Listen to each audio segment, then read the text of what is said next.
son of a bitch. I'm a son of a bitch. I'm a son of a bitch. I'm a son of a bitch, yeah. God damn your righteous fucking plan, bitch. I ain't rich, I ain't what you wish. You will never be enriched. You're a leech, you're a fucking leech. You will never have no reach. What the fuck was there to teach? Learn my fucking own lessons. I'm my fucking own blessing. Who the fuck you messing with? Thought I'd never serve a diss. Mama ain't deserve no kiss. I'ma let her slit her wrist. When I'm done, I don't wanna be a bad son, but you fucking made me one. Now I'ma take this fucking knife and my own damn life right here. I don't wanna be my mama. Too much trauma, never saw the damn light. In this tunnel, I won't fight. I won't fight. I'ma fucking lay down, let myself drown. No one will save me anyway. No one will save me anyway. No one will save me anyway, cause I'm a son of a bitch. I'm a son of a bitch. I'm a son of a bitch. I'm a son of a bitch, yeah. I'm a son of a bitch. I'm a son of a bitch. I'm a son of a bitch. I'm a son of a bitch, yeah. I know angel bitch. I'm the devil you feared. Yeah. Why in the fuck did I leave? Why in my absence you grieve? Why can't my pain you perceive? Cause your own lies you believe. Didn't know you would conceive. The son of Satan deceived. I'ma take my fucking cleaver at your stomach fall. Make that shit mine, for that shit you fucking stole. I'ma take back my control. Get me out of fucking hole. What the fuck, I got no goal. Getting high, pay the toll. Like my mama gave a soul. For them pills and these demons, I can't even see my veins. Kids are driving me insane. I'ma cut this damn pain with my baby in my arms. Won't be sounding no alarms. Slit my wrist and I'm gone. Yeah, no one will save me anyway. No one will save me anyway. No one will save me anyway. No one will save me anyway, cause I'm a son of a bitch. I'm a son of a bitch. I'm a son of a bitch. I'm a son of a bitch, yeah. I'm a son of a bitch. I'm a son of a bitch. I'm a son of a bitch. I'm a son of a bitch, yeah.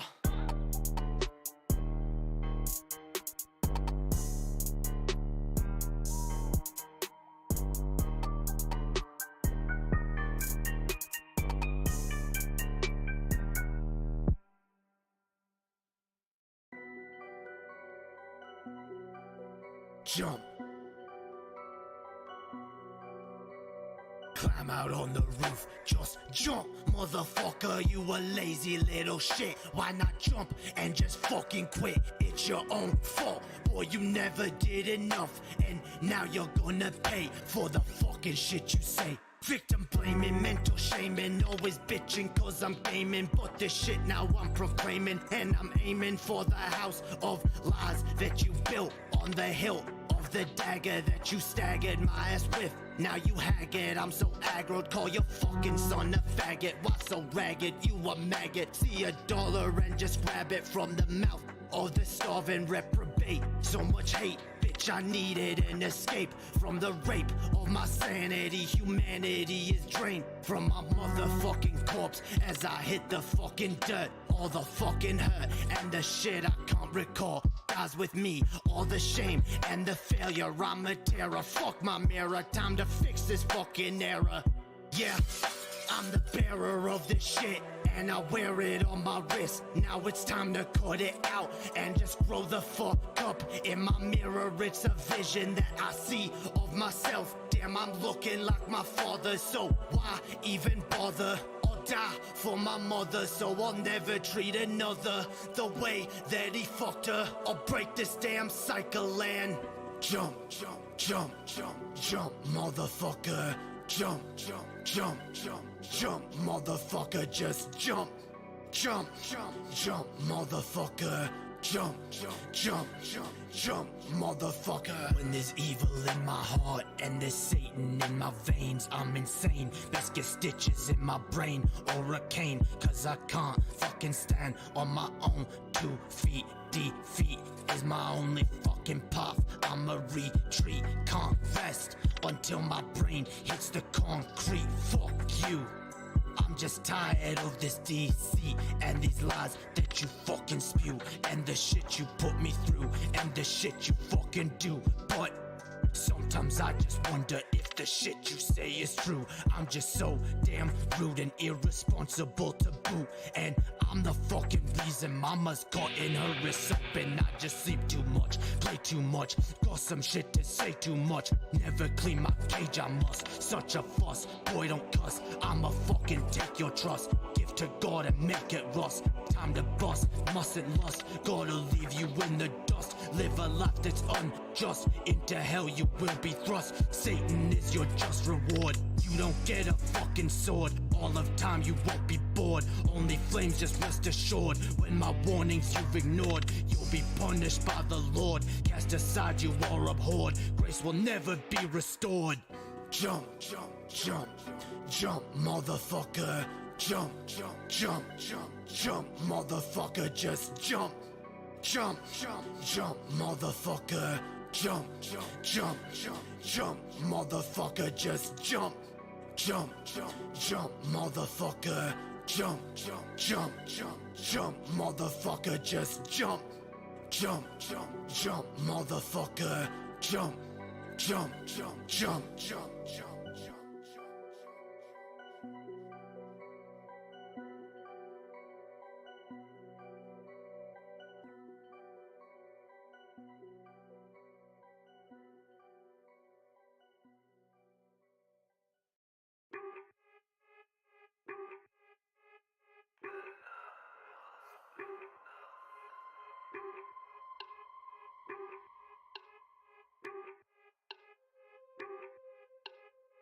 This shit got my fucking stomach in. Never eat a fucking again. Better pray for all my sin. I don't feel no pain again. Fucking quit, got my fucking stomach in. I don't need a fucking again. Suffer now for all my sin. Never feel no pain again.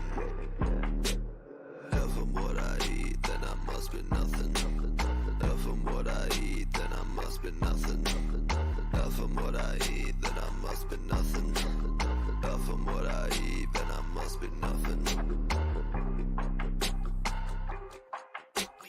Waking up like I ain't broke. All I need's a fucking smoke. While I fucking walk, drink another fucking coke. Food just make me wanna choke. Got my stomach out like smoke. No, that's not a fucking joke. Clear my plate, I'd rather croak. Extra shit like a bad plot. Mentally all I do is rot. Feels like I've been fucking shot. Fuck this love, I only set my lot. Why so fat? Why so fat? You so ugly, got no tats. Why so fat? Why so fat? Now you feel just like a man. If I'm what I eat, then I must be nothing. If I'm what I eat, then I must be nothing. If I'm what I eat, then I must be nothing. If I'm what I eat, then I must be nothing.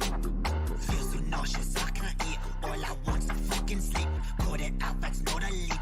I won't, so I'd rather weep. Fuck this shit, I don't know why. Makes me wanna fucking die. All I do is fucking cry. You won't see me eye to eye. I ain't hungry, eat no steak. Want no bake for your cake. Fuck them bitches, they all fake. They just judge them on a snake. Bile in my throat when I see a fucking note. I don't want a fucking choke. All I need's an antidote. When I die, so she wrote.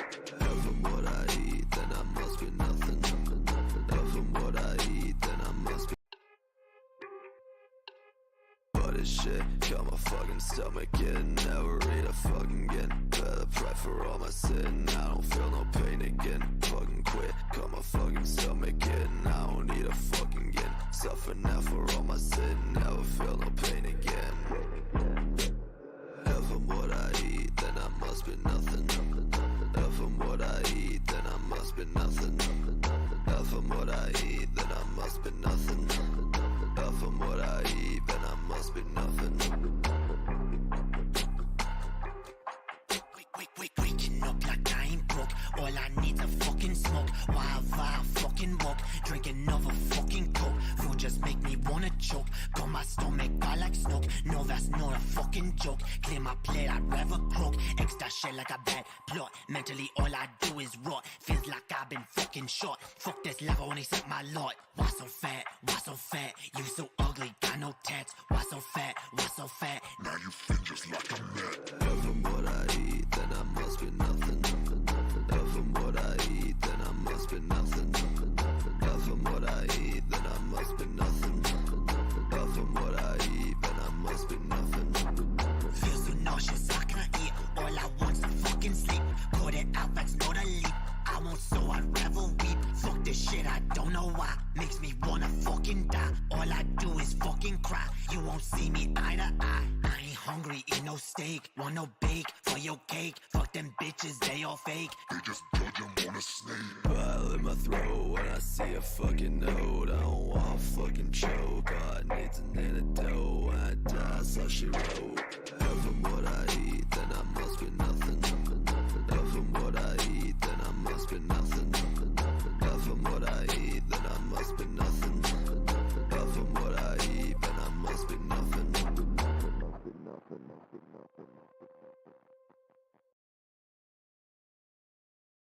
I can't step to X, but if I wanna be the best alive in this game next, and there's some reckless shit that I gotta address. Up in this damn booth wearing a dress. Man, I can't even stress this enough. Damn, this game is rough. Y'all can call my bluff. I don't give a fuck. Damn, your vocals suck. Auto-tune you up. Mumbling amuck. Gucci gang it up. Chick-fil-A my cock like a 3 for Leyland Galen on a whaling tour. And it's hailing on him. Seen a river of fame and start sailing on it. Up in this YouTube shit, but I'm failing on it. So I get up on the mic and start wailing on it. Done some dumbass shit, but I'm bailing on it. Bitch, don't even fear, start a new career, come up on the rear, bum up for the queer, shed a little fucking tear for me cause I can't get it up, but I'm ready to sick dick of the industry. Which already came on my fucking dress, bitch. Made a mess. Damn. How's everyone doing, yo? Yo, what up, y'alls? Welcome, welcome, welcome. Hell yeah. Spit. Fam, I wish I could freestyle, like, I don't know. It's rare when I get in the headspace when I can actually fucking freestyle. But new songs are coming soon, yo. They're gonna be fucking dope. Gonna be fucking dope. I know some people have asked, yo, like, oh, who's the rapper? Yeah, the rapper is me. That I know. I it's not obvious because, like, whoa, like, you actually used a pre-transition picture of yourself? Yes, alright, because that is not me. That is Lord fucking Darkay, alright? And, Lord Darkay was, was Pog. What's up with the audio? Is it the fan? Hang on.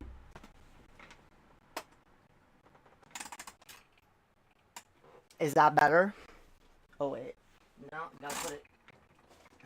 There we go. Oh, I should probably get on screen. Yo, what up, fam? What is up, everybody? Hell yeah. This is a hella gay stream, alright? I got the gayest dress for y'all, alright? I got the gayest fucking dress. Isn't it so pretty? I love it.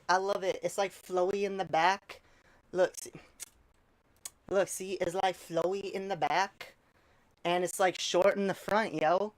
It's so pretty. I love it. I fucking love this dress, and it's got all the colors of the rainbow, cause it's a pride dress. It's technically not, but you know what? Yeah, it is. All right, it's a pride dress, cause I say it's a pride dress. There was actually like a really cute pride outfit I wanted to get at Spencer's, but I already bought this. I was looking at it, I was like, damn, it was expensive, though. But, like, I do want to get that outfit, because I want to go to Pride. I want to go to Pride this year. Fuck. I've never been to Pride before. Alright? Never. I want to go to Pride, really, like, so bad. Speaking of which, I need to find people to go to Pride with.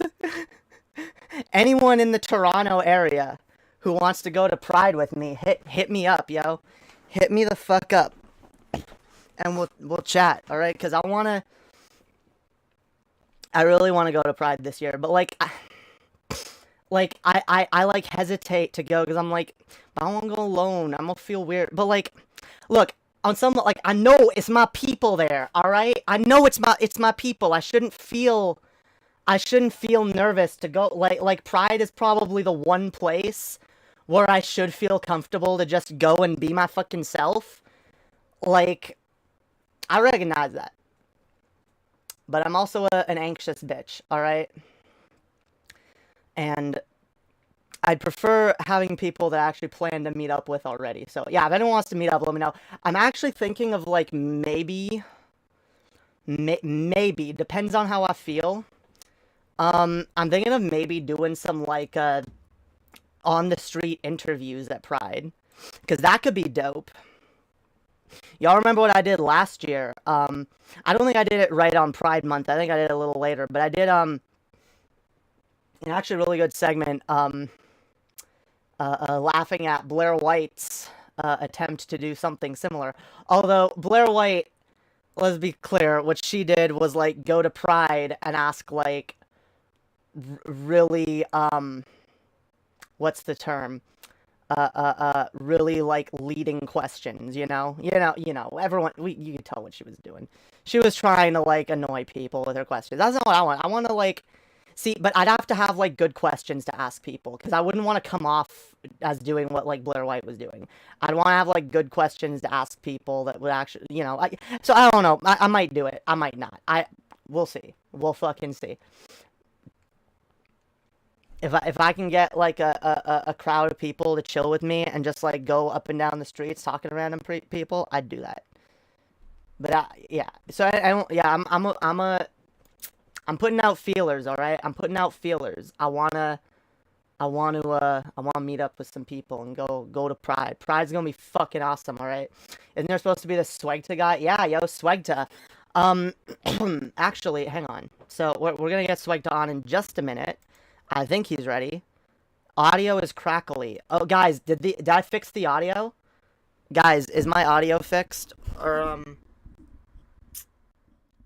I turn down the gain or turn it up? No, wait, that's...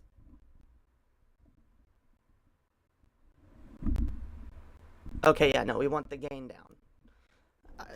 Should be fine. She got shut down so bad. Oh, yeah. Like, that video, it was fucking hilarious. Everyone could tell what kind of questions she was asking, and, like, no one was having her shit. Except for a couple fucking assholes, but whatever. Yeah, this June is gonna be interesting. This is gonna be fucking interesting. Look, at least this time, I will be on the correct side of the discourse, alright? Because y'all know, last year I was kind of, oh, God. Yeah, that thing with Paul, yo. was not looking for that to be my, my big contribution to Pride Month. A really shitty debate that I was not prepared for on, Kink at Pride that I now disagree with, but still think Paul's tactics were really fucking, like, disgusting. So yeah, we're gonna do better this time, okay? This year we're gonna do better, all right? This year we're gonna be the annoying assholes, yelling at people because of Kink at Pride, all right? No, we're gonna be respectful. We're gonna be polite. We're gonna actually try to educate people, all right? Unless we can tell they're actually, like, you know, hardcore dog whistling or some shit, you know. No, no sussy behavior allowed. Anyway, yeah, we got Sweg. Sweg is ready. Wait, is the audio better now?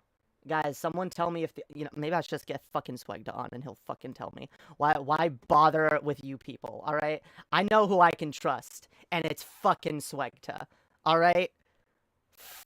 Fucking Swegta. Hells yeah. Yo, you're probably loud. There we go. What up? Am I still loud? Oh, that's why, because you're on this one. Okay, yeah, no, you're good. You're good. Okay, cool. Is my audio fine? Let's see. Wait, maybe not. Oh, try now. Oh, test 1 2 3 test. There we go. Yeah, what up? The people can hear you. Okay, I think there might be like a slight delay on my end. So, like, if I cut you off or something, just like I just did now, that's why. No worries, yo. No worries. Yeah, FYI, chat. I'm calling from my phone, so yeah, deal with it. Damn. Yeah. Well, we can hear you fine. Okay, what? Okay, I just turned off my screen. It seems to be fine. Nothing exploded, so we should be good. Um, yeah, it's been a fucking hot minute since I was on. Hell And yeah. just to kind of get it out of the fucking way, because I've never been good at this shit. I just want to say that I think that I'm pretty fucking fortunate to have you as a friend, and I'm really fucking glad to be back on. Hell yeah. Fuck yeah. I'm fortunate to have you as a friend. You're a fucking awesome motherfucker. And last time you came on, like, we argued a little bit, but, like, I watched that conversation back, and it was genuinely a fun time. And I was like, damn, I miss talking to Swag. You're one of my good friends, yo, and I always enjoy having you on. Yeah, I'm fucking awesome like that. I'm literally the best person ever. Hells yeah. So during this broadcast, I will be taking a walk. You will all be coming with me on this journey. There's a small beach nearby that I usually go to late at night. So I'm gonna head there in a few minutes, and I'll be Hell yeah. smoking cigarettes along the way, and while I'm there. Wait. So, yay. The chat is telling me my audio is choppy. Is it still choppy? Oh no, Hyun said it's fine. Okay. Okay, it's fine. Yeah, because like initially there was like a crackly thing going. Whatever. If it's fine now, we'll just move on. But I thought maybe it was yeah. the fan originally, because I turned on the fan was literally pointed at the mic when I started the stream, but Who the fuck knows? Who knows? Who It's some cares? bullshit. I blame Susan Wojcicki for this shit. it's still choppy. Really? How? Wait. Why is it choppy? I'm confused as to. Maybe it's not the audio. Is it the fucking? God damn it. You know, I used to have that problem on Underhaven when I ran the whole thing. You could try closing some applications because it might be like, you know, your processor being like way Yeah. overwhelmed. Jesus, maybe I have too many too many Opera tabs open. There's too many men, too many people making too many problems. Yeah, fam. That's true. God, no, I just keep, God, I keep way too many tabs open. I shouldn't. There's like, I gotta learn to bookmark shit. Like, that's the thing. All these years on the internet, and I've never learned to, like, get good at bookmarking shit or saving stuff I want to look at later. I just keep I tabs used to open for do 50 that, years. but then I got like a million fucking bookmarks, and I'm like, I'm not browsing this shit to find like the one Well, yeah. fucking link that I saved back in like June last year or some shit. Fuck that. Yeah, that's why I just leave a tab open, you know, and as long as it's open, I'll remember about it, and then one day I'll close it. I'll be like, what was this? And I'll be like, fuck this, and it's Yeah. Yeah, I don't know. I don't know if the audio is still odd. It's fine on my end. So you know that's all that matters. But you know, for the sake of the audience, I Oh, hope wait a that, minute. you know, I it think I works know what. itself out. No, wait, what? Me? I'm speaking through a filter? I sound like I'm speaking through a. Wait. Yeah, I thought that was intentional initially, but yeah, there's like a voice modulation thing going on where like you're more high pitched than usual. Jesus. Fuck. All right. I'm going to unplug my mic and replug it back in. They'll only Okay. be able to hear you for a few seconds, so yeah, I'll try that. All right, I'll entertain the masses in the meantime. So Hell yeah. hello, chat. How you?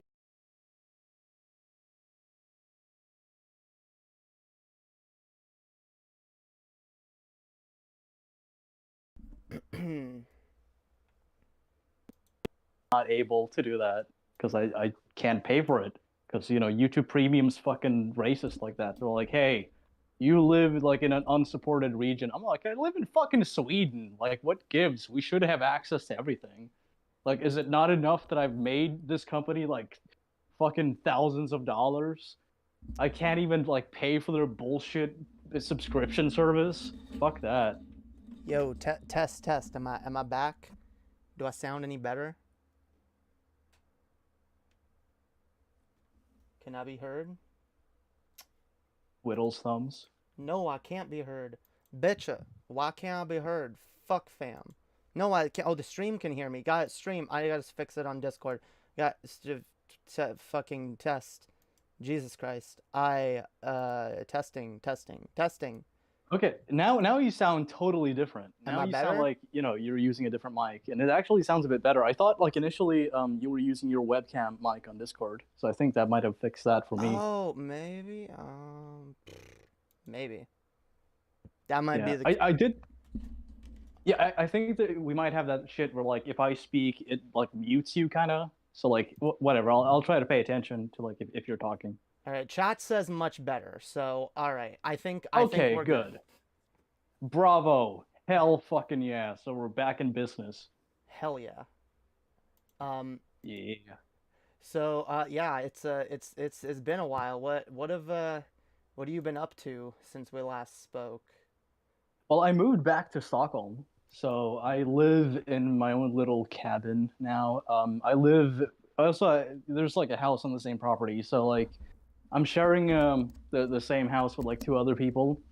And it's good. It's pretty fucking good. I have access to a lot of good shit here. There's like a lot of nature. I can go for walks. I just Hell overall yeah. feel better. I got back on meds, so that's, been balancing my moods and shit. And overall just getting better. And I'm working on like two big fucking videos right now alongside a bunch of other videos. One of them will be, I guess I'll reveal it on your show Hell exclusively yeah. beforehand. This is a bit of a Exclusive teaser, reveal. I suppose. Yeah. So I'm gonna be doing a full-on like review of the BBC docudrama The Game Changers, which is like a documentary slash kind of like semi-fictional drama of Rockstar Games during the 2000s. Okay. When the hot coffee controversy happened and all that. Yeah, The, hot the coffee. film itself, yeah, the film itself is fucking bizarre. Like I'll just say like there's a shooting scene in it where like a kid fucking shoots up a police station, which first off based. Secondly, Whoa, um, the okay, views and I'm opinions kidding, of I'm kidding. Swegta do not represent Lady Hopium. I condemn that. I'm Violence kidding. not based. Yeah, okay. If he'd like slapped a bunch of cops at a station, I'd commend that. Yeah. I'll just put it that way. Or flipped him off and yeah, said there's- a cab.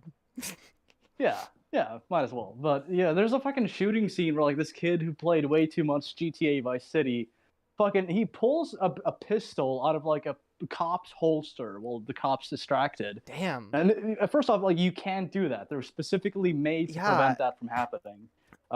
Second of all, like none of the cops that like he goes on to shoot after that react to the initial gunshot. They're just kind of like absent-mindedly walking around like waiting to get picked off one by one. And I'm watching this, and the first thing that fucking strikes my mind is like, what fucking cop would not react to the sound of a gunfire in the middle of a fucking police station? Oh no. Wait, was this a real scenario that happened, or? No, this is just totally exaggerated. Oh, to be like, look how dangerous these games are. This is what could. The film kind of like implies that like, well, violent video games did affect this kid and did cause him to do all this shit, and they do have effect on people, but at the same time, Jack Thompson and a lot of people who went after Rockstar Games were doing it unfairly. It's like you can't what the fuck is this? See, so look, I will say the whole thing. I think violent shit can affect young people, but like it depends on the extent, and also like we already know that, and that's why we have like content warnings on like everything. That's why there's not just that, but it depends on the person. I mean, Yeah. like, well, 99.9% of people. That's why they say parental discretion advised, because it's usually like the idea. It's supposed to be like the parent is supposed to know the kid and whether or not the kid can handle it, and so it's up to the parent to make that decision.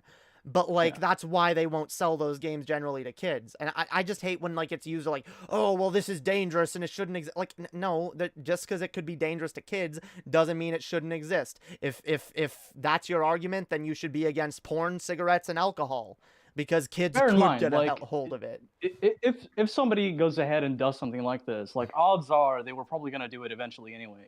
Like most people don't fucking experience any Yeah, kind of need see, to like shoot up places based solely on like violent media. yeah, Like I listened to way too much D12. Now I'm gonna like shoot up a mall. I mean, see, here like, here's the thing. In high school, I was one of those kids that had very antisocial tendencies, and um I'm not saying I would have necessarily carried anything out, but I thought about it a lot. And when I'll I say like experience the need, I mean well like a person who's like planning and actually Yeah. pulls that Well, shit off. well, this is the thing though, because I thought about that a lot in high school, and I actually wasn't a very big fan of the GTA games. And when I had access to them, I never really played them all that much. Never played the stories. In fact, the only reason I ever played them was exclusively because I felt those feelings, and I knew that that game existed, and that was a way to take out that aggression. And I was like, fuck yeah, I'm gonna get a hold of a copy of this game, and I'm gonna go on a fucking shooting spree, and it's gonna make me feel better. And so I did that a lot, and so yeah, it can have a positive effect too. It just There is a cathartic side to it. yeah. But I would argue that like a I person would argue it who kept me goes from ahead doing. I would argue it kept yeah, me I would from just say doing like violence in some way, in some ways. a person who enacts violence on people like that, I mean, like they're, like I said, they're mentally unwell and they're already prone to doing that in Yeah. the first place, whether or not there's a video game involved. In fact, I think because of the cathartic side of games like Grand Theft Auto, violence in youth has actually been on a decline. Because like a lot of kids have access to shit that helps them vent these kind of violent urges that they have. Of course, like if you experience those kind of things, like you need to talk to somebody professional. Yeah, Don't replace that with fucking video games. But absolutely. I do think video games have played a role in curbing the amount of violence that we see Yeah. among youth. And like if you look into like any case where there's somebody who like shoots up a place, just about every single fucking instance you can find, you will find patterns of like antisocial behavior or like extreme conditions that lead that person to becoming very mentally unwell to the point where like they're just straight up suicidal and they're like, I'm like on a fucking suicide mission. I mean, like that's not the fucking video game's fault. That's the fault of the environment that caused that person to get to that point. Yeah. Like, exactly. Well, that's why I hate it when the video games are causing this. It's like, no, motherfuckers, there are a lot of underlying problems in society that we should probably be addressing. And like, yeah, there are, like, I love it. Like, it's just like, you see that, like, there's so many young people that, like, are extremely unhappy and have been for, like, a long time, and that they're lashing out, and we're just looking for something to blame rather than being like, how about we actually figure out what caused it? Because in a lot of cases, like, there's a lot of young people that are afraid to be themselves in one way or another. There's a lot of young people that get bullied in school for being themselves, that get bullied at home, that get, like, all kinds of shit. And, like, we don't have a society where, like, a lot of people feel safe coming out and talking about that. And, like, I know when I grew up in school, like, a lot of shit that I went through in my personal life and in my home life felt super, super stigmatized. And then I felt extra alone. And then I was bullied, so I felt extra fucking isolated. And then I was angry. And like, but again, like, that's the thing. Like, there's a lot of factors. And, like, the mental health is a thing that needs to be addressed, like, a lot. Oh, definitely. Having just having, like, open, safe environments for kids to be themselves and like feel safe. And like I'm for example, I'm not saying like it's a statistically significant portion or anything, but like, kids, that is a bit of a tongue kids twister, that, in all fairness. yeah, it is. But like, trans or gay kids, not feeling like they can come out and feeling bullied, or, people who are whatever, are different for whatever reasons. And like that's why I push like an attitude of like empathy. And it frustrates me that, like, rather than teaching our kids empathy and like teaching them to accept each other and maybe trying to stamp out some of that bullying behavior, like we reinforce it while trying to fucking find a scapegoat. and blame the video Yeah. game. Like, because it's the same. It's the conservative Christians. A lot of like, look, it's in a lot of cases, it's the children of far right extremist conservative Christians. Probably a lot of like religious kids too. You know, they grow up in like really abusive, fucked up situations. They're bullied at school, yeah. and they don't know where else to fucking go, and they just want to lash out, and they want to fucking, you know, like we should be addressing all of this shit. But it's funny, yeah, because those are the same people in a lot of cases that they are the ones doing that behavior, making kids' lives more miserable in school, and then also saying, "Oh, it's the video games. We got to take away the one scapegoat, the one escape that some kids have, and make the problem even worse." It's Just frustrating. replace it with the Holy Bible. Yeah. That's full of good lessons in morality. I'm actually gonna head out now, and I'll smoke along the way. So like I'll still be able to talk, but you might hear like walking noises in the background. All right. So just Yeah. No worries. bear with me until I get to the intended location. Yeah. Here we go.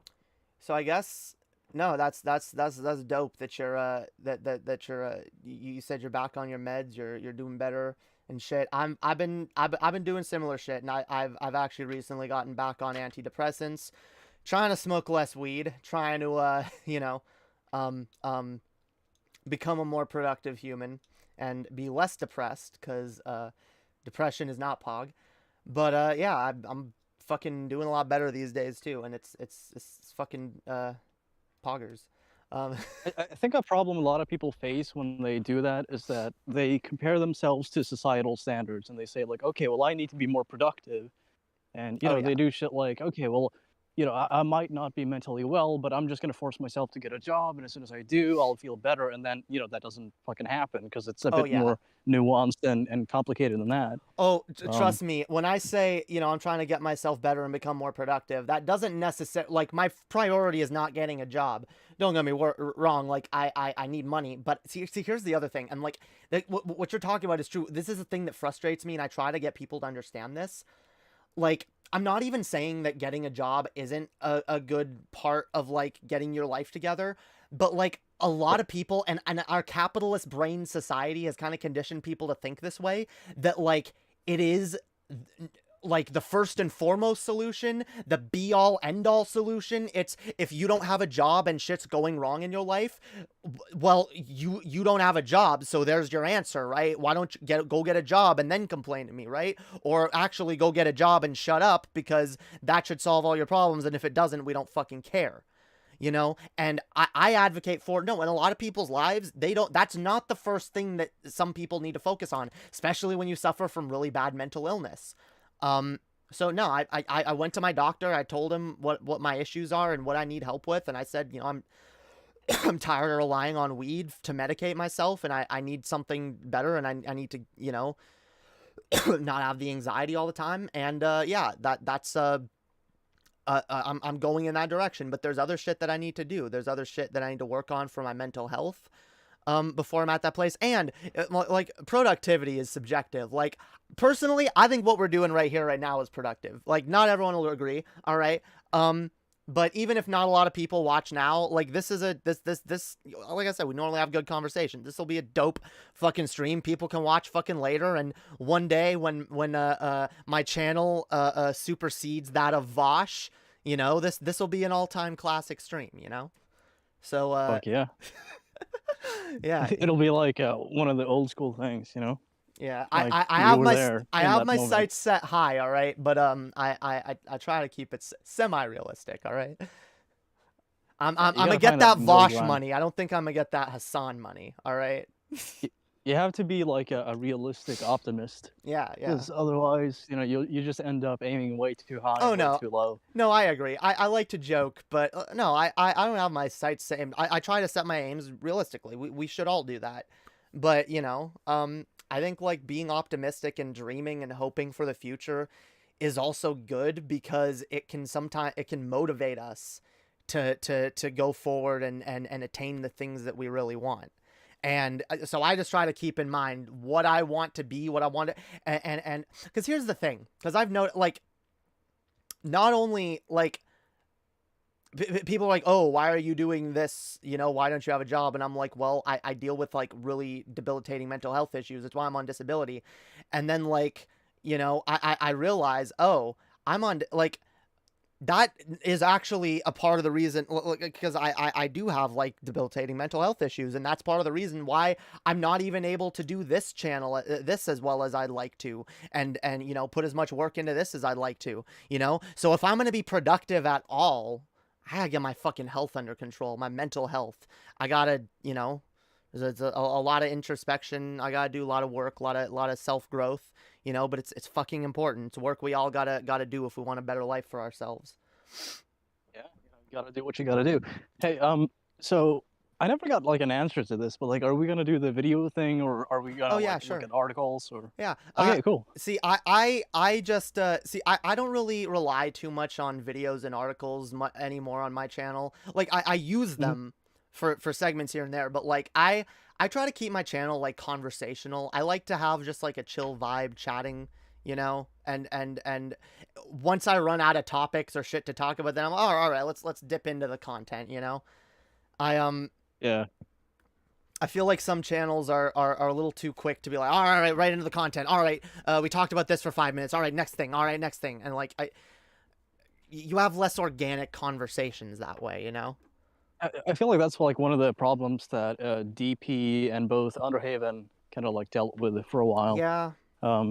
Just like immediately jumping into content and then like kind of skimming through the you know, the pre-show talk. Yeah, it was difficult with Underhaven because like there's the more people there are, the harder it is to mediate that, and there were 3 of us, like all talking over each other. So yeah, occasionally Jake was there too. Yeah. Oh yeah, good 4 times. of us. I almost forgot that time. When I look back on Underhaven, I think more of like when it was you, me, and Swag, or even sorry, you, me, and Anna. I'm used to saying that to Anna. I'm used to saying that to Anna. You, me, and Swag. Yeah. I was like, fucking, like who are you talking to? Yeah, I don't know. Anna's right here, didn't you know? No. But no, like I was. I forgot what my point was. I was just gonna make a joke like, okay, yeah, it's me, Anna. I'm just like really good at doing a Swag's impression. Yeah, and practicing for a while. I convinced people for a while that I was actually Swagta, but I just stopped doing the voice because it gave me dysphoria. So I was like, yeah, no more, no more Swag. I'm just yeah. Yeah, the Swag game. It's a mugs game. Don't do it. All the memes, stay in school. I miss the days of Underhaven. There were some good memes though. There were some good memes. Yeah, I feel like some of the best fucking jokes we had was like when we just kind of like picked some random shit to talk about. Like there was like one point where we covered, was it like SpongeBob is gay? Like there was like some shit on Twitter where people were like picking sides because people will bicker over I remember anything that. over there. Yeah. Yeah, and I for like fucking like 5 to 10 minutes straight, I just like kept like talking about like how like SpongeBob would like utilize all of those different orifices that he has. Damn. Yeah, I remember that. Like that was like a golden moment in Underhaven history, in my view. That was funny. I think I came down more on the side, and I still stand by this. I think SpongeBob is asexual. I actually, in fact, I claim him as asexual representation.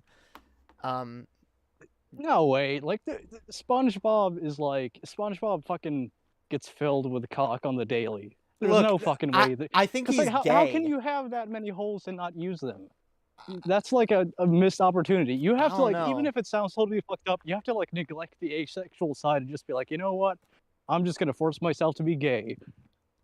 I don't know. Like maybe outside, like maybe in warning: like, do not do this in real life. By the way, I'm just saying, like, sticking to the story, sticking to the canon of like what SpongeBob is. Like, I always read him as kind of asexual, but also kind of queer. Like, I think he's a genderqueer asexual. That's how I read SpongeBob. So SpongeBob is like, he's like a volcel. I always like found him more to be kind of like incel type. Well, hey, I can't imagine anyone like wanting to fuck him. I mean, like, it's the internet. There's got to be somebody out there. But maybe.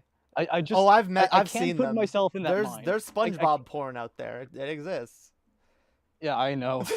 Well, I knew, but I totally Rule forgot about it 32. I until mean. now. Yeah, yeah, yeah. But yeah, I don't know. But by the way, not every asexual person is a volcel. That's a I don't like that term. That term's got too much incel baggage to it. Cause like Yeah, that I look, just like using it because it sounds kind of funny. Because it's yeah. like I, yeah. I don't know if you know this. I more recently have come out as being on the asexual spectrum. All right. Well, congratulations. Yeah, I'm now that doesn't mean I'll never have sex. What it means is I don't really have an attraction to most people. I actually identify most closely as demisexual, so I more have like an attraction when I feel a close connection to someone. I don't enjoy I don't really have an attraction to or enjoy hooking up or just people I don't. So yeah, and even then I've got like there's a lot of labels. I could call myself ace flux or gray sexual. There's a lot of terms. But yeah, so I've been learning more about the asexual community, and one of the big things, as with most things, as with trans people, as with gay people, as with like every marginalized group, you take a look and it's like, oh, there's fucking barely any representation for this. Yeah. Like, and yeah, asexual representation is a thing that like there's not a lot of it, and what there is usually very like stereotypical, and it's like Usually, it's either just like straight up condescending or it's patronizing. yeah, or it's like a thing that they have to overcome. Something like Yeah. I felt like Sheldon from Big Bang Theory was kind of painted that way, as like it's a character flaw, and it's a thing that he has to like get over. Yeah, it's kind of like how oftentimes in sitcoms, when there's like a gay character being introduced for one episode, it's like a situation. They're like, this person's gay. How do these characters respond to that? It's like, Yeah. why can't that just like be a characteristic for one of these characters, and they can just like do something outside of that? I mean, I don't think that's a bad way to like maybe introduce a gay character or a minority character to If be it's like, handled well, yeah. if it's handled like the Simpsons episode Homer's Phobia, which is full of stereotypes, fair enough, but the I've whole never seen point of that. the episode is like, well, okay, so basically Homer fucking befriends some dude who like runs a store, and the whole family likes him. He's cool. He's nice. He gives them fucking gifts and shit. They get along, but then he fucking talks to Marge about it. He's like, we should have this guy and his wife over for dinner. And she's like, oh, well, I don't think he's married. And then eventually, like, she's like, okay, well, she has to explain to him, like, he's a moron, because he is. She's Yeah. like, John's homosexual. And Homer fucking freaks out, and he, like, gets worried that, like, Bart might be gay. So, like, he tries to, like, the rest of the episode is, like, him trying to, like, make Bart straight. God. And nothing that Bart does has anything to do with sexuality. It's just like it's just a kid being a kid, and just like a person being fucking whoever they want to be. Yeah, but eventually like Homer fucking accepts John after he saves his life, blah blah blah. But like that's an episode that I actually kind of like think is a good example of, for the most part, of how to handle a topic like this, because it's not about like the gay whatever the gayness, whatever, the homosexuality itself being a problem. It more has to do with the immaturity that Homer displays in the episode and how he overcomes that. So especially considering when this episode came out, I mean, like I appreciate it. I think it was actually pretty fucking cool. Yeah, I haven't seen that in particular, but no, I have seen stories like that where they handle it a little bit better, and it's clear like yeah, like you can have like, oh, how do these characters react? Some of them react poorly, some of them react positively, and that but it's the conclusion of the episode that tells us what the overall moral is, and what the episode's attitude towards that group is. And as long as it's handled By the way, decently. Sorry to like cutting you off. I just remembered something that I've been meaning to ask you. Emily, will you marry me? Okay, no, that's not it. But damn. I saw shit. fucking Now, you got my hopes up for a second, But actually, I found this fucking like old Christian sitcom from like the '80s, which has an episode about a character being gay, and I'm not gonna spoil it because it's really fucked up. So like, I'd love to like do a a commentary with you on that because I think like we could have a lot of fun with that. Yeah, I've actually I've been meaning to do commentaries for the longest time, but I'm always putting them off because like I don't know why. I don't know why. Like, there's no reason to put it off. Like, technically, we could be like, all right, fuck this stream, let's go do it right now.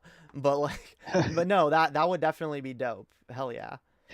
Yeah, we'll do that. By the way, it's like, is my fucking audio okay? It's not like, it doesn't sound No, like I'm in like a wind tunnel. No, you sound fine.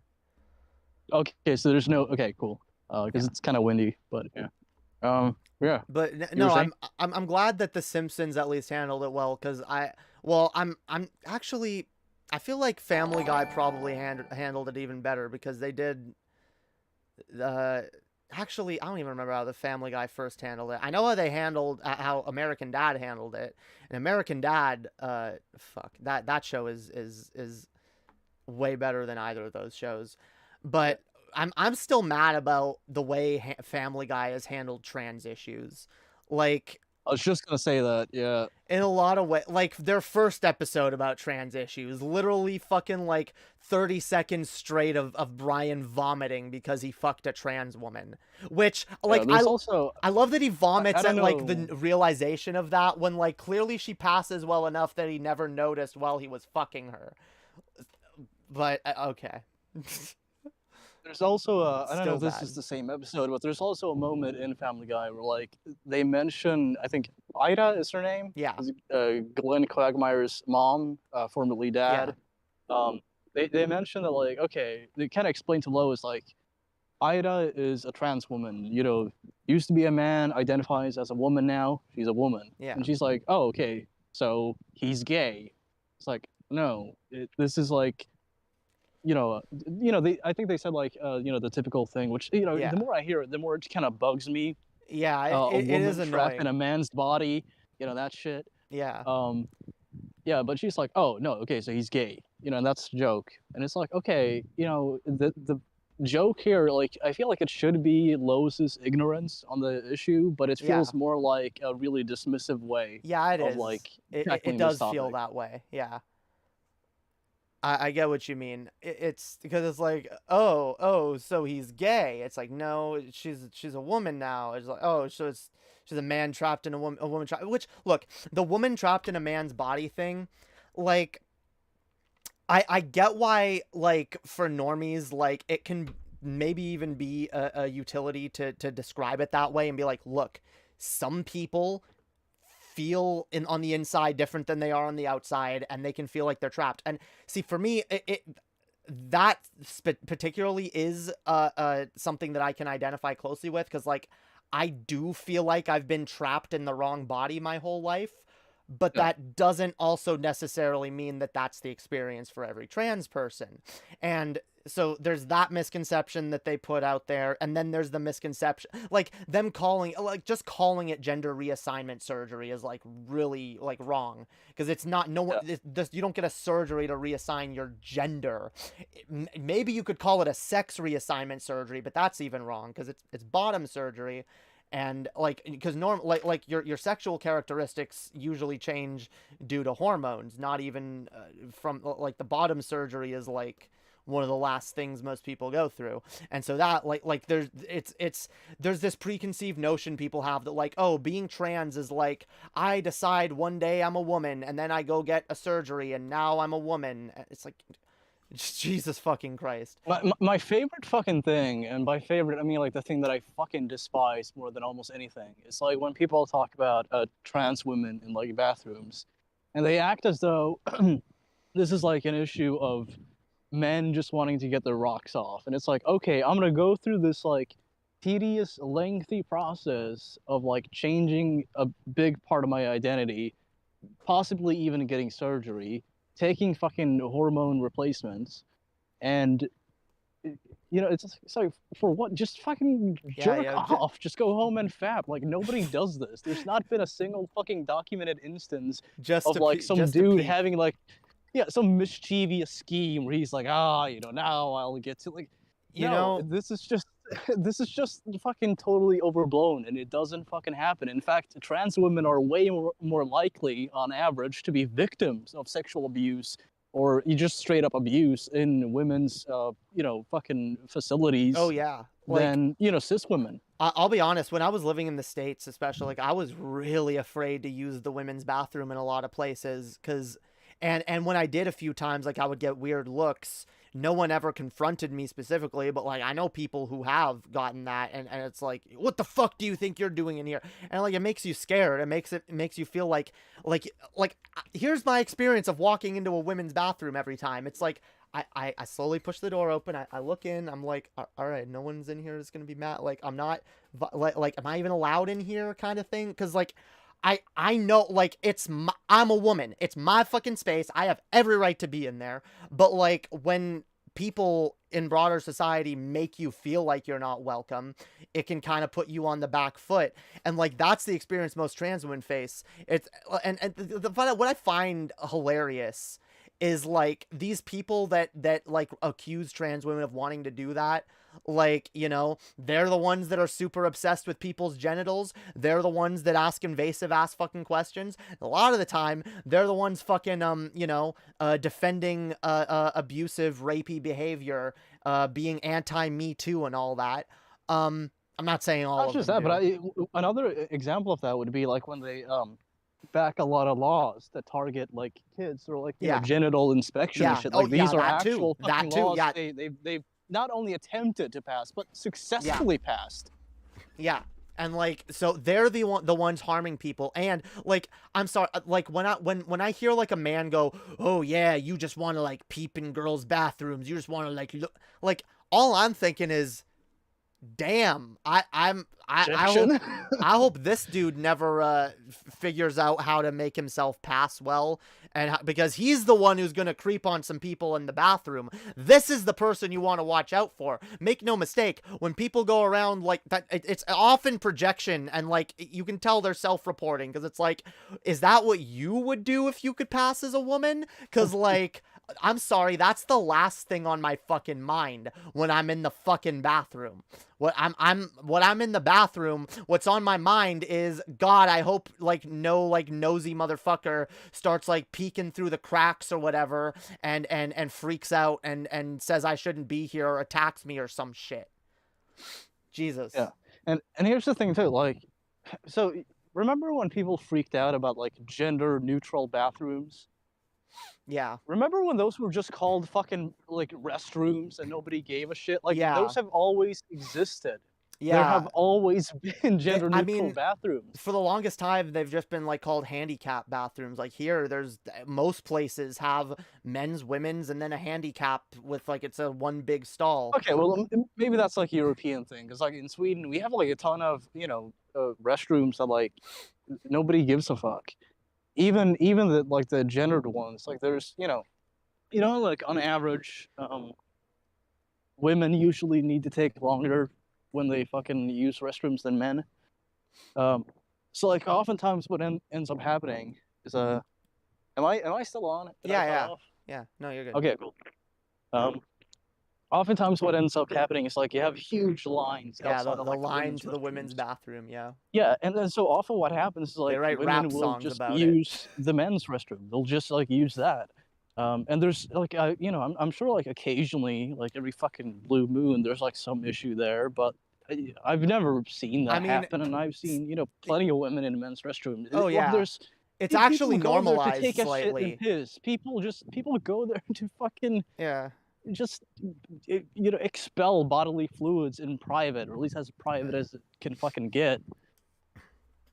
Nobody fucking like it just there's stalls for shit's like, sake. There's fucking stalls. There's not even like a fucking statistical backing for any of these fucking claims that these people make. There's not even like, they can't even point at any fucking examples, and as soon as like there will be some kind of example where like somebody does something fucked up, that one person will be used as like as like a definitive argument in these people's minds at every fucking turn. Yeah. Ooh, Jessica, Yaniv, they're all pedophiles. Oh my god. Yeah. Yeah. But no. So, by the way, I have to say, I actually think South Park handled this topic the best, because I know that's surprising to say, but like, at least out of Yeah, the like, considering how they handled trans issues in the past. yeah, especially. yeah, I'm not their original, like the Mrs. Garrison thing. That's a mess. That's disgustingly transphobic.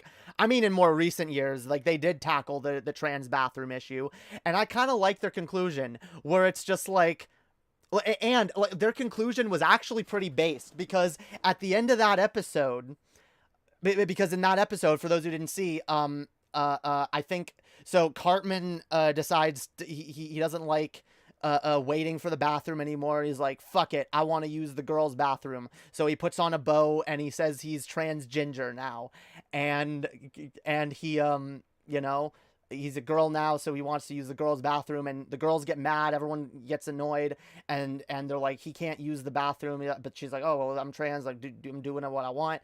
And the principal decides, all right, we're gonna have a trans bathroom, the third bathroom for trans people, all right, or for whatever, and that's gonna be that. And during the story, there's also the subplot where Randy's dad is Lord, which I actually love that, by the way, because I love Lord as an artist, and I love what they did with her. Like, it's fucking hilarious. Yeah. Yeah, I am Lord. I literally sing that like to myself randomly sometimes. I have heard you sing that on Yeah. stream at least once. So yeah, but like, so Randy, we find out that he has been writing his lyrics while he goes to work as Lord, and he sits in the girls' bathroom and like writes lyrics while he's taking a shit. And like, I will say my one annoyance with the episode is that I don't think there is actually a trans character in it, which is really a missed opportunity. But I almost kind of forgive it for that, because it's kind of taking a more based perspective, where it's like, look, the trans people being able to use the bathroom of their choice is already a foregone conclusion. It seems to be the episode's point of view. The episode is taking it a step further and saying, even if it is a man that's just like, I just want to use the girls' bathroom, like, who the fuck cares? And Yeah. because they make Randy a third bathroom too, and like at the end of the episode, he like writes a song as Lord. I actually love that song. It's a fucking banger. And the song has like lyrics about like, oh, like I'm gonna push out of the stall that you shoved me in. I don't want to be locked away, you know. And like, as that song is playing, everyone kind of has like a change of heart, and they decide we're still gonna have a third bathroom, but where everyone can use the bathroom they want. But the third bathroom is no longer for trans people. It's now for fucking sissies. People who are too fucking triggered at the idea of maybe sharing a bathroom with a trans person. So it's like, all right, you're that scared? Go in your own little space, sissy. All right, go use the sissy bathroom. Like that. It kind of reminds me of like the Slavoj Žižek thing, where he's like, you know, he kept talking about like trans bathrooms, and you know, the person he was talking to didn't really understand him. She's like, oh, so you want them to like use these kind of? He's like, no, I want more bathrooms. We need more. It's like, yes, all right, cool, problem solved. See, we just need one bathroom, and it's for the sissies. All right, the scared sissies, the transphobes. They can have their little safe space. They get their own what they've always wanted. Have you ever noticed how like conservatives always talk shit about safe spaces, but then like, yes, at every single gathering they have, it's a totally conservative safe space. Yeah, and no lefty ideas allowed. Anyone brings up anything even supposedly left-leaning, it's like, oh, you fucking SJW, fucking lib, fucking woke scold. Like, yeah. Because like I've said many times, like, the right wing, all they do is fucking project. That's literally all they're good at, because they're not good at introspection, and they're not insightful people. Like, you can't, like, the only way you can be insightful and be right wing is to be a grifter, I believe. Like, I think people who come by right wing ideologies, honestly, like, are really just been fed a narrative and are pretty uninformed, and like, the more insightful as a person you become, the less you are that. So, like, yeah, Yeah, it's a bit like how I think Paul Joseph Watson was the person who by the way, surprise, surprise, shocker, he is an anti-Semite. He is Literal racist. Nazi. Yeah. As we now know because of like leaked audio. What is it with like conservatives and leaked audio? Anyway, I think Watson was like the first person who said this, like popularized this phrase, but he said something along the lines of like conservatism is the new punk rock. It's like it's the new counterculture, Yeah, yeah, I and remember that. there's nothing counterculture about it. It's Nothing. the preservation of culture and tradition. Yeah. So it ties into what you said about like a lack of introspection Yeah. and insight. Instead of having like insight and introspection or critical thinking or anything, they have this like dogmatic appeal to like traditional values and as well as intuition, which in a lot of cases are just based on their traditional values and their upbringings. So it's like that people have, for example, the intuition. Oh well, no, like I just feel like trans women are women and men are men, right? I don't feel like someone born male could be a woman. Like and a lot of times they're appealing to intuition, and it's not like even anything innate. It's simply because that's what they've been brought up to believe, and they don't really question it. Yeah. And so yeah, like a lack of insight, and then because. God, I had a specific point I was gonna make, but it fucking slipped my mind because I've been inhaling too much of the devil's lettuce. That bad, Emma. I thought you were cutting down. Damn. I am. Right, well, I'm working on it, but like, it doesn't mean I haven't smoked today. oh God, I envy you. I'm actually dry completely. I'm gonna get some more in like a week or two, but for the time being, I'm just stuck with the cancer sticks. I'm let's see what I can do. I'm trying to get to the place where I cannot smoke every day. I'm working on it. So you're not gonna take Snoop's advice, huh? You're not gonna No. smoke weed every day. You know, hey. Look, here's the thing, and I've talked about this a little bit. Look, I realized I'm an addict. I have addictive tendencies, and even before I smoked weed, I was on like pills and I drank way too much, and like I was just like, no, I've always been addicted to some substance, and weed, I've noticed like as I rely on weed more and more, I've noticed myself getting the urge to like move back to like harder drugs, and I don't want to go down that road. And so, like, one of the things I've said is, like, fam, they say weed isn't a gateway drug. That's only true if you're not an addict. If you're an addict, weed can absolutely set you down a horrible fucking path of way worse drugs. And, yeah, I've recognized, and I talked about it on my most recent stream where I was like, I have a problem, and I need to work on it. Because the fact is, I haven't gone a day without smoking in, like, over a year, probably longer, and it's not good. I need to. That's a lot of weed. Yeah. To tell me about it. So, yeah, it's a daily struggle that's ongoing, and I'm taking it one day at a time. I will get there. I know I will. Yeah, I just got back to my cabin, so I'm all warm and cozy. Hell. I'm out of breath though. So just you keep talking. Yeah, all right. Yeah, I'm just like my fat ass is just like in the background, like I'm just fucking like dying. I have lost weight though. I'm skinny again. yeah. I'm skinny swag. That's dope, yeah. I'm wearing a fucking belt. I have an actual belt. And in fact, like I have it like on the tightest fucking setting, you know, like the fucking fourth hole on it. And it's still, my pants are sagging. I gotta make a new one.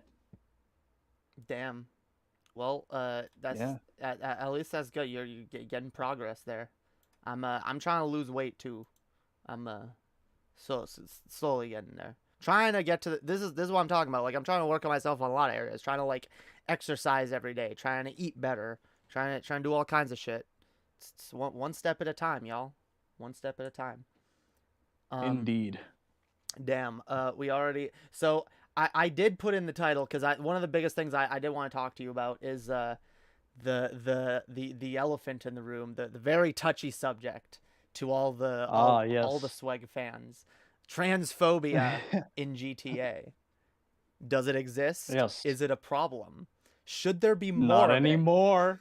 Cry about it, you fucking bitches. it? Hell yeah. Yeah. Yeah, people seem I don't know, like I've seen a few people be like, hell yeah, that's good that they did, but a couple other people are like big mad. People are big mad. Fucking destroying censoring our video games, whatever. Like I'm just sorry, like I think And people are like, I find it so fucking funny how like the same people will say like, you know, it's because of like hypersensitive culture, and at the same time they're being like hypersensitive about the absence of like shitty jokes in their fucking video game that is being like re-released for like the 20th fucking time. Because it's projection.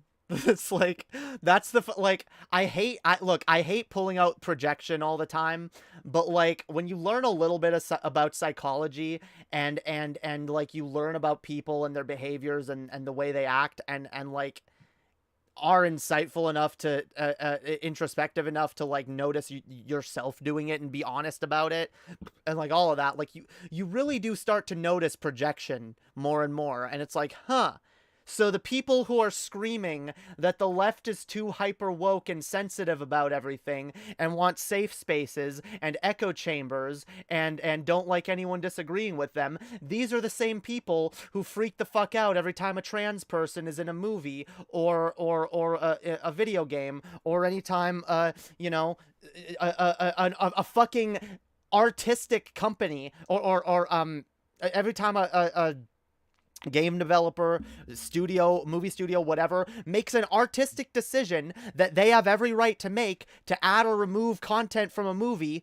Like these people are the ones who get fucking mad and act triggered, whilst calling everyone else triggered. I mean, just look at fucking Saints Row. So like the game to me doesn't look that much fun because like I don't know, it's kind of like old hat, but a lot of people bitched about it, and I kept looking like for, you know, people's fucking reasoning for this, and they kept calling it woke and SJW, and it seems like the problem people had really came down to like in the trailer, like, you know, the boss, the main protagonist in the game, which by the way you can fully customize. So if this is not, you know, who you want to play as, you can just change it and quit being a fucking whiny little baby about it. Yeah. But the protagonist in the trailer was like a black woman. Yeah. And so people were like, "Oh, woke." It's like, are you people like even aware of like how fucking racist and sexist you are? Yeah.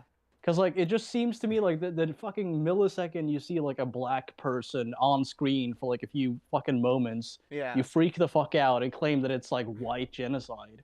You people are fucking ridiculous. There's something else that like, you know, you brought up a few points, and something that like you reminded me of, and something that I kind of want to like touch briefly on, is how you can make a totally factual statement. And I'll give you an example. I'll give you two. So you can make a totally fucking factual statement that describes the reality of the society we live in, and people will be dismissive of it because to them it just sounds woke. So here's what I mean.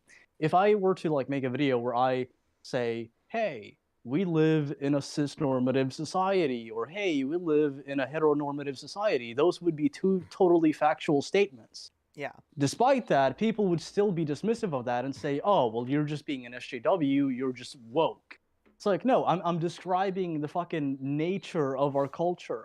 This is just reality. It's objectively fucking true, whether you like the sound of the fucking lingo that I use or not.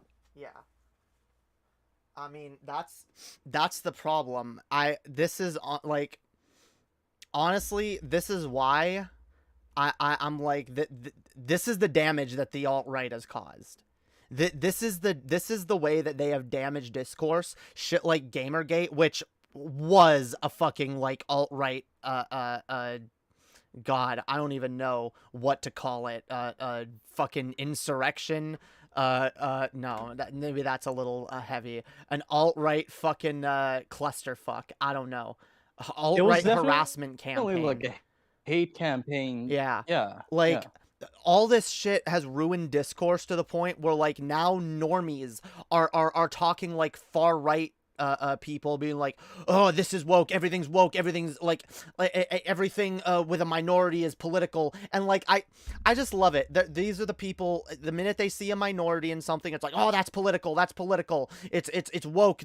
But like, they'd never say that if it was a white person. They'd never fucking say that if they made another fucking millionth video game with a white male protagonist. Like, that's not political. Like, this is I try to like flip the script on them. I'm like, wait, so if it's political whenever a minority is cast as the main character for anything, if that's political, then when are we going to talk about the fact that it's also political that 99.999% of most movie protagonists, most video game protagonists, most everything has been fucking cis straight white males? How is that not political? How is that not showing some kind of bias? Because like the more you look around, and you get rural how is people that who not pandering to people's fucking preferences? Yeah. How is that not just like the total inverse of what they claim is woke? It's literally like all our media has been so whitewashed to the point that you get like rural white motherfuckers who like have never seen a black person in their life because they have like 3 neighbors that they all know, but like they see portrayals of things in media, and so they make assumptions. But then they also think, because this is another thing I think a lot of people don't realize, the fact that, like, because it's not accurate. People are like, oh, what? It's just accurate. Most people in America are white, but like that's actually not true. And like the fact is, the way media has depicted things, it's not just America. There's a lot of fucking societies that just get whitewashed because of our media. And that leads people who have never been out of their own tiny little bumfuck white-ass community to not realize that, yes, there are fucking people of other races fucking everywhere. And like, it's not just 99.9% white people. Because that's the thing, like, it causes its own problem, because now there's never a representation in media, so people think that's how it is. So then they think when there's representation in media, they think, oh, well, these people don't even exist. Why are they being represented now? Because the media has caused them to not think they exist. People are so full of shit on this topic. I think like a good example of how full of shit people are on these kind of topics is how people will often say that racial minorities in the U.S. don't face adversity on average because of their race. But then at the same time, they're like shitting their fucking pants over just like the prospect of white people becoming a minority in the U.S. Not like a tiny minority, but like 49.9% of the population. Yeah, that's a good point. The alt-right and the right in general is always going on about how, like, yeah, it's not that bad to be a minority. Stop your whining. Why are y'all so afraid of being a minority, huh? Why? What's the big deal? A Mexican family moves in next door. This is my culture, my heritage. Jesus. What about that person's culture and heritage that has been had like, this is the funny thing. In a lot of cases, maybe not all, but like, people get mad, oh, these immigrants coming over here, never once considering that maybe on some level it's our fault that they feel the need to come here in the first place. Maybe if we didn't like fuck over these other countries, maybe if we didn't rape and pillage every single third world country and exploit all of their fucking resources, maybe people from third world countries wouldn't feel the need to come here. I don't fucking know, just a guess. And you notice how like they never fucking complain about Norwegians moving to the U.S. or anything like that. It's always like, these Arabs and Mexicans and yeah, it's because it's the ones that ain't like us. Made a good fucking. They don't look like us. I don't know if you watched Doug Stanhope, but he has like a beautiful bit on nationalism that I highly recommend that like refutes all of these fucking arguments they make. Damn, that actually sounds dope. I like. Again, Doug Stanhope. You know what? I'll link you to it after this. Dope. Because it's a really good bit. Hell yeah. Yeah, it's frustrating. It's it's funny too, like these people claiming racism doesn't exist while they're doing the racism. Oh, I'm not racist, but oh, fuck these brown immigrants and the black immigrants and the Asian, well, some of the Asian immigrants. The other ones we're gonna like put on like a ridiculously high pedestal and have weird expectations of them because of other harmful stereotypes. You know, it's just so fucking weird. And like again, and this is why Just look at what fucking happened in Texas like yesterday. You know, like people are already fucking not even already, but like immediately after that fucking shooting, people were like, "Oh, this person who did this was like, you know, a leftist trans woman or like an illegal Mexican immigrant." Like they just make shit up. yeah. And I actually I pulled a video, not for this, but like I might do like a solo podcast at some point. But I pulled a video where like a dude fucking like straight up just fucking goes along with that and just says like, oh yeah, look at what this person did, and like how's the left gonna fucking spin this one? And then like somebody in the comments of his video was like, you know, this I could be wrong about this, but you know, I saw like an Ian Miles Chong tweet that said, you know, this might not be the person. And the dude's like, oh, I might have to do a retraction. It's like, dude, you just like falsely accused some fucking random 20-year-old of like committing a mass shooting, you fucking piece of shit. Like, you're not even gonna have like the fucking you're not even gonna have like the respect to fucking pull down the video and you know put up like a video explaining like, okay, maybe I shouldn't have jumped to conclusions on that one. It's fucking infuriating. Yeah, it's frustrating how often like people will jump to something happens and they'll jump to like, ooh, well, here's how it supports my side. And like the funny thing is, well, I'm not saying the left never does that, but it seems like we seem to have to do it a lot less, right? Because it's like a lot of times like even if that we were so inclined, it's like you take a look, it's like, you know, let's say, oh, this the mass shooter, oh, they have a manifesto, oh, what's this, they're a fan of Nick Fuentes or Paul Joseph Watson or one of the, like something like that, you know. It's like more often than not, like when something like this happens, it does tend to be one of them. Not always, it's but because like conservatism is way more collectivist than leftism, just overall. You know, you look at like the nature of conservatism. Like I said, it's about preserving culture and heritage and tradition and shit.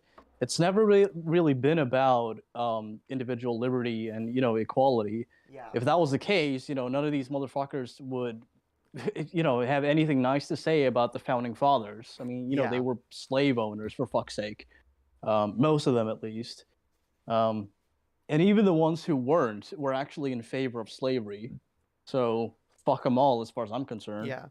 But yeah, like you know, the nature of conservatism is collectivism, and of course, like I said, this also exists on the left, but it exists in more of like a safety net kind of concern. Where like, you know, we want to build these kind of systems that help people, you know, get on their Well, feet, have access to the kind of like education and healthcare and everything they need. You know, it more has to do with like the needs of the people as opposed to like some fucking bullshit tradition where it's like, oh, you know, my Christian values.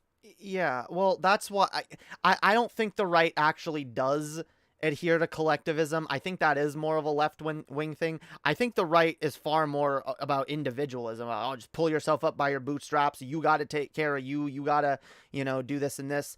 And like and they claim to be about collective, like, oh, taking, you know, but it's the right, it's the left, sorry, that actually like cares about like collectivism, people working together, like, you know, Yeah, see, communal. like, when I say collectivism, like when I talk about the right, I mean like it has more to do with like, you know, they expect a lot of people to fall in line and conform to their values. Okay. Whereas, you know, if you look at the left, like, you know, I think you our mean they're more version of conformist. collectivism- Yeah, you know, which I mean, like I think is kind of like a collectivist mindset to have, like, if you want people to conform, you know, but Yeah, I can be viewed that way, I leftist guess. collectivism is more like I said, it more has to do with like, you know, people's needs and, you know, providing for those needs through, you know, taxation and building these Yeah. kind of like systems that we need in place to help people. Which, by the way, I mean, like, you know, if you fucking deny the average conservative any of these things that they benefit from, they'll fucking piss their pants crying about it. But at the same of time, course. like, if the same thing is applied to a bunch of people, you know, like in California, like if people don't have access to something they need, they're like, oh, well, California, you know, it just goes to show that, like, you know, leftist ideas just lead everything to go to shit. Yeah, it's bullshit. It's fucking absurd. Especially- And you can't really have an honest conversation with, like, the average conservative. Yeah.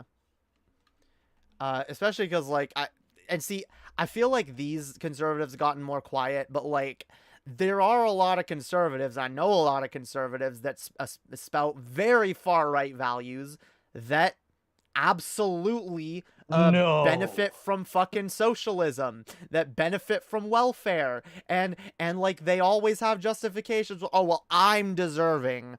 But, like, these people are lazy, though, and they don't, and which, again, I just look at that and I view it as projection. And even the people who aren't on welfare, like, when you look at them and, oh, you're just on welfare because you're lazy and you don't want to work. I'm like, no, thank you.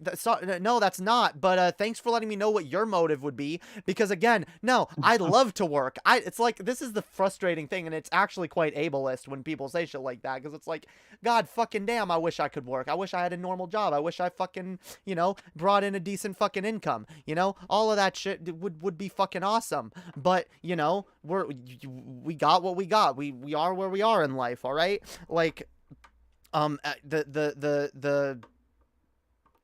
fact is, you know, I'm at a place where I need to rely on the system in order to survive. And honestly, without that system, I'd be dead. And rather than being like, oh, well, that just means you're weak as a person, I'd rather say, well, even if I am weak as a person, so what? Since when did being weak as a person be a moral failing? Last I checked, humans are complicated creatures with, like, a number of complex factors making up who they are and why they are the way they are. You know? Jamie, listen, you just need to fucking pull yourself up by your bootstraps. Just quit this fucking commie bullshit. Fucking, right? Yeah, it's gonna be fine. America solve.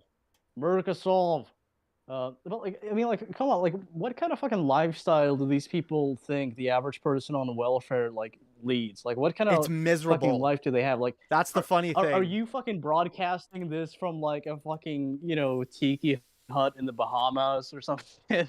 Like, no. I mean, like, people on welfare usually struggle to get by because it's like, here's the bare minimum, you know, fucking government allocated money for you to, like, not die on. You know what's fucked?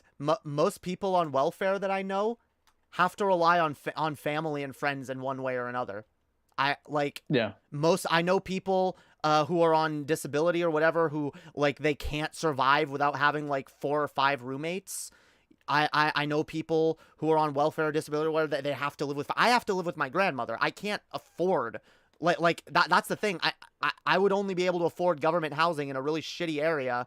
And so right now, and that's not, and, like, I don't even feel safe going to those parts of town as a trans person, and I'm supposed to go get a fucking apartment there, get a little, like, that's fucking scary, you know? I live in a halfway decent neighborhood with my grandmother where I actually feel safe going outside.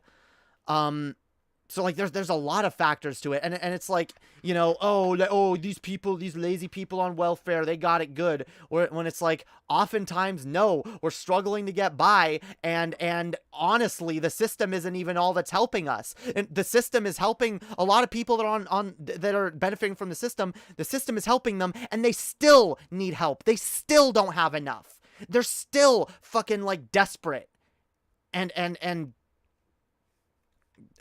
it's not just like welfare being way too like, you know, way too stingy for people. It's the fact that, like, cost has gone up so fucking massively that, like, even people who, you know, by most people's opinions have well-paying jobs, even people like that fucking struggle.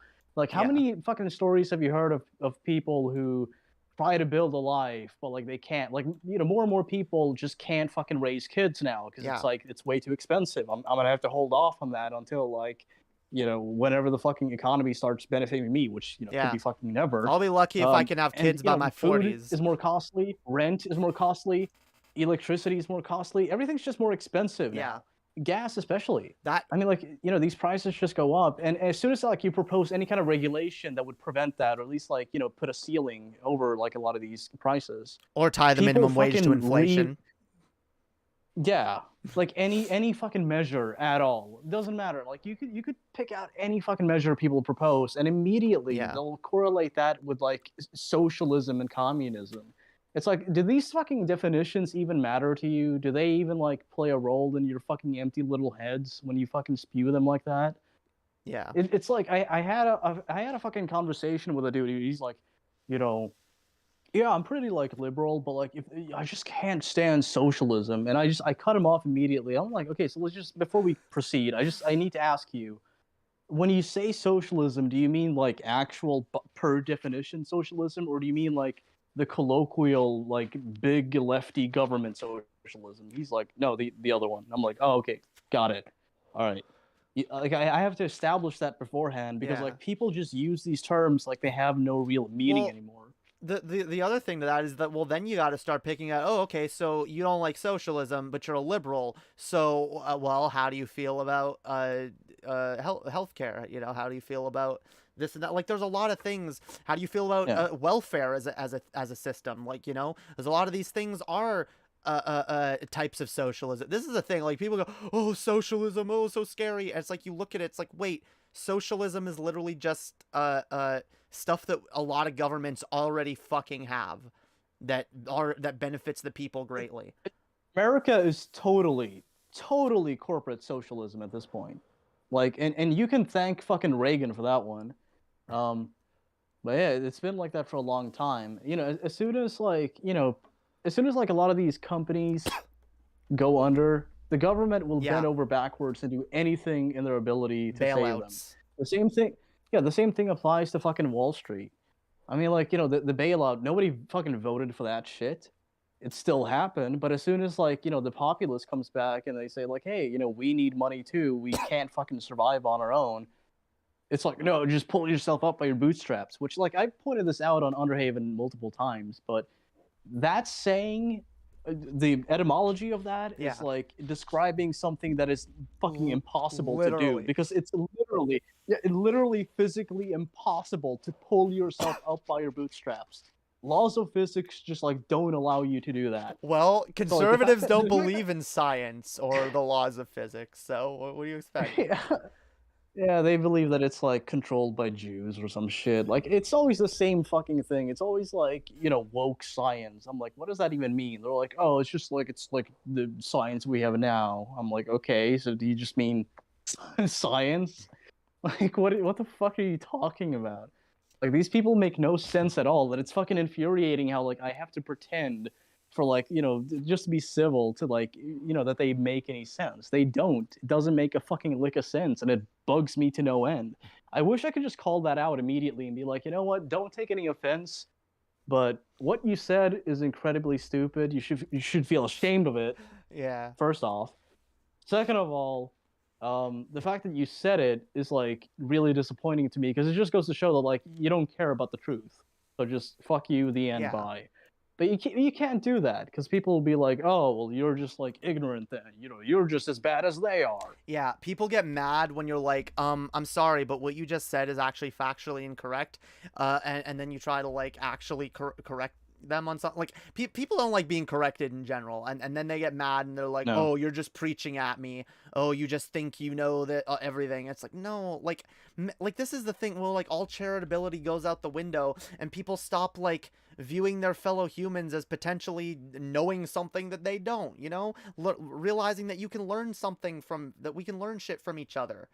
And like, it's okay to admit that you don't know something and be like, oh, I didn't know that. And oh, okay.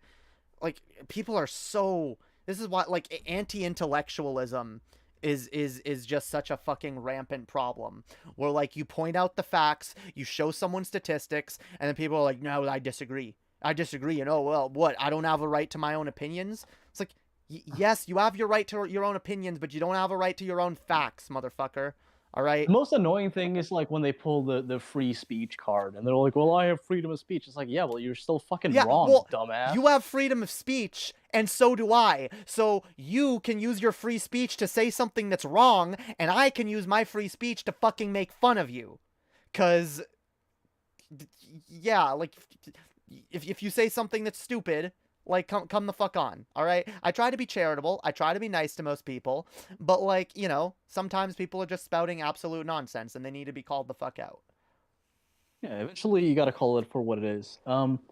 Yeah, but I feel like we've been doing this for like an hour. Do you want to get into like the shit we have? So we can just Yeah. kind of like respond to it. Yeah. Let's see. You want to look at the you sent me a thing, homophobic MAGA preacher. Yeah. What is this about? Let's See, like I pulled a couple clips that like I can listen to, so like I don't need to like watch it to Okay. respond to it. This is I will just play it and we'll just respond to it bit by bit. But I've like listened to like half of this and I have a lot to say about it. All right. Yeah, let's I'll make sure you can actually hear it. I got to stream it to you. That's right. Let's share the screen. Share that shit. Weggy, can you hear me? I am lost and so alone. Damn. So yeah, someone in a Twitch chat got mad because we didn't respond to their concern trolling about trans issues in GTA. Oh no!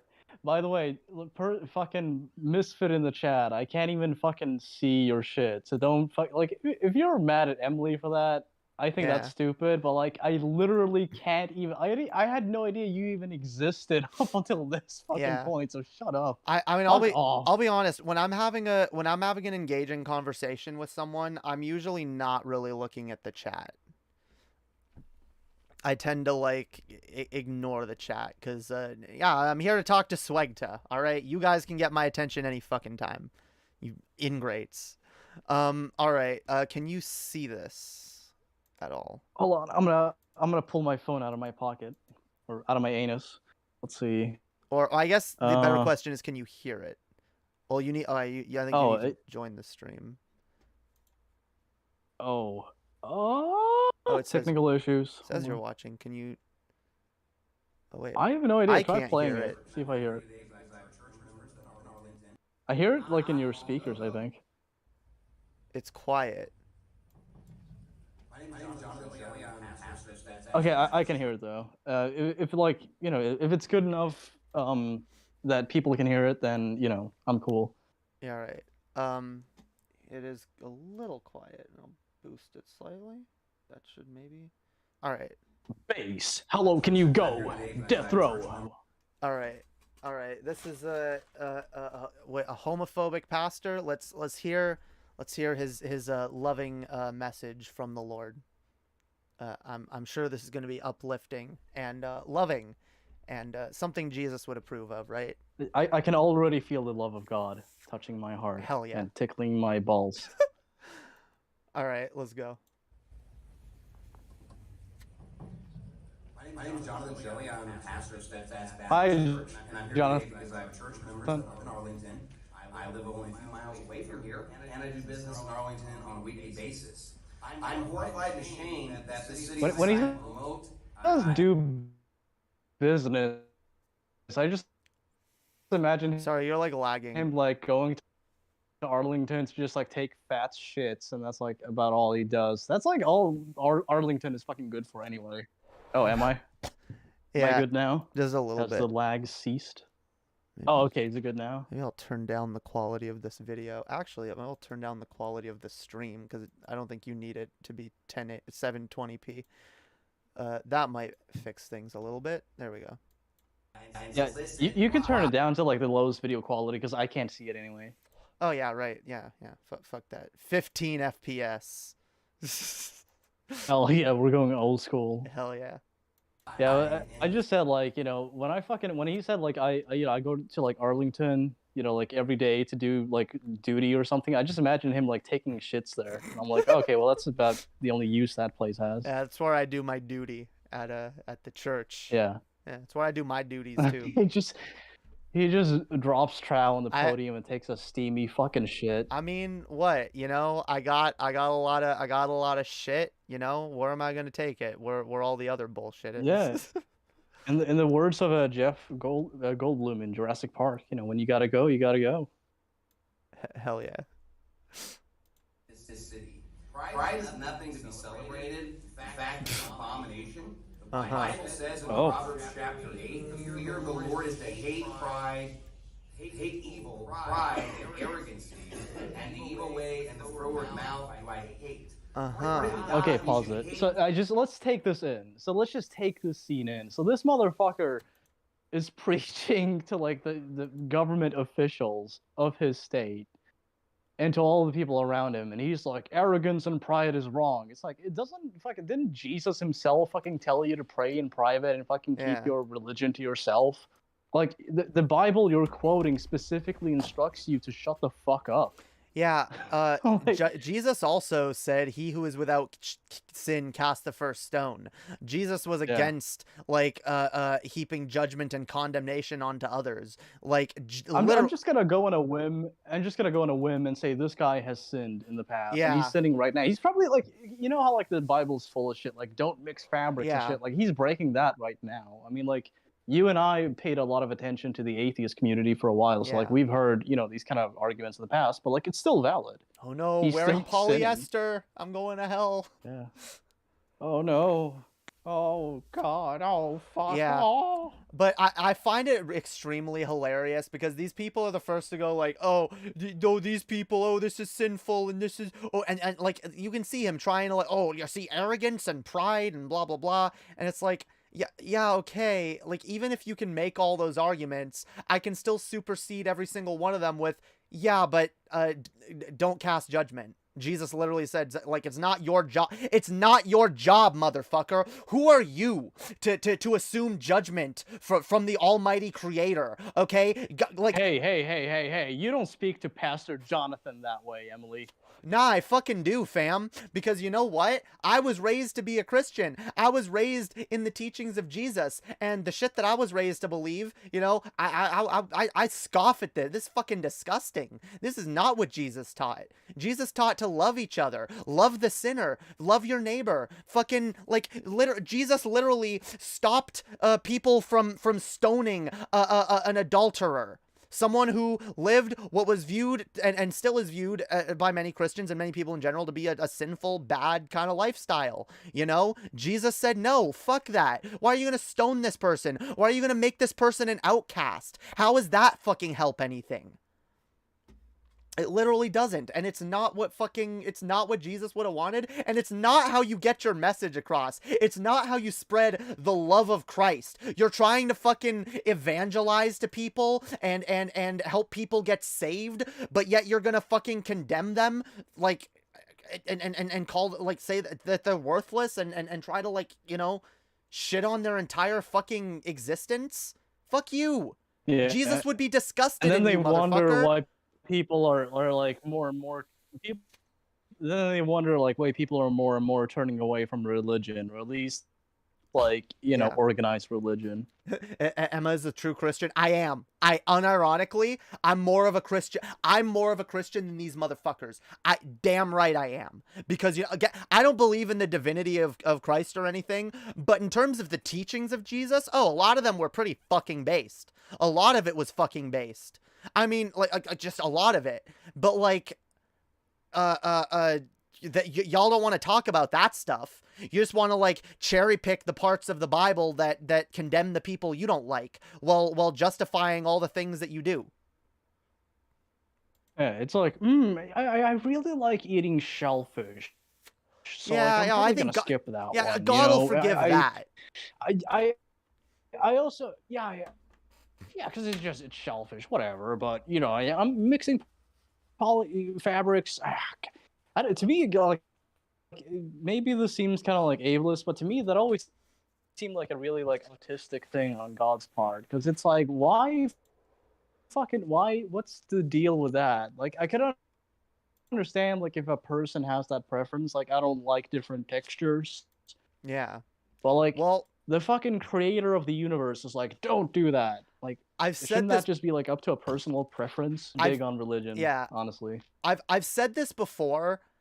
That's how I read Leviticus. I read it as one guy being like, all right, these are my preferences, these are the things I don't like, and since I like, if everyone listens to me, I'm gonna stamp out all this stuff that I'm sick of personally, that I don't like.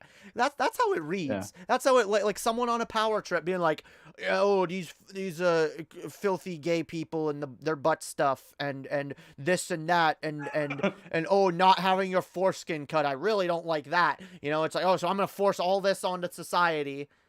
You know, I literally feel like circumcision was invented by one Jewish motherfucker who tried it once, maybe cut their tip of their penis by accident, and were like, oh yeah, I actually kind of like this. You know what? I'm gonna impose it onto everybody. I intended to do it. Yeah, that was like totally. Yeah, intended. I did it to get closer to God. I did it to get closer to God. Here's a fun fact about circumcision, at least like in the U.S. It was popularized by, I think, the founder of Kellogg's, who basically wanted kids to not masturbate. He like had this obsession with kids masturbating. Yeah, I think I remember that. And this was basically a way to not only punish kids for doing it, but to like instill pain on them when doing so. So like circumcision is like, you know, it's not at all needed unless like there's like a medical necessity for it. And I'm glad that like culturally, you know, the U.S. is moving away from it. You know, fortunately for me, my parents left my dick the fuck alone, so I'm happy about that. Yeah. Based. I guess like whatever. We're getting off on a bit of a tangent. Let's see what he has to say. Let's see what his reasoning is. Yeah, let's go. Pride, not celebrated. We should humble ourselves as virtually the whole room said that we were a nation under God, according to the American flag. When are you gonna humble yourself, motherfucker? When are you gonna humble yourself and admit the sins that you commit on a daily basis? When are you like?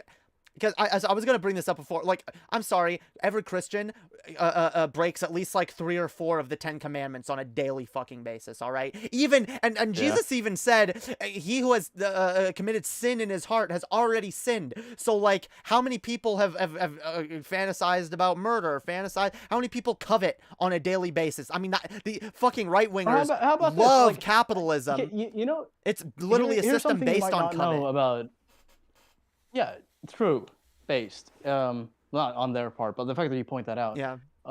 Something that you might have noticed too is like if you look at like heavily religious communities, they tend to have like a more of a problem with obesity, and it kind of makes me wonder like, okay, isn't gluttony one of the like the 7 deadly fucking sins? Like, it's like, oh, you know, God himself says this is a deadly sin. But, you know, I just can't keep my fucking claws off the hobnob. I just can't help myself. Yeah.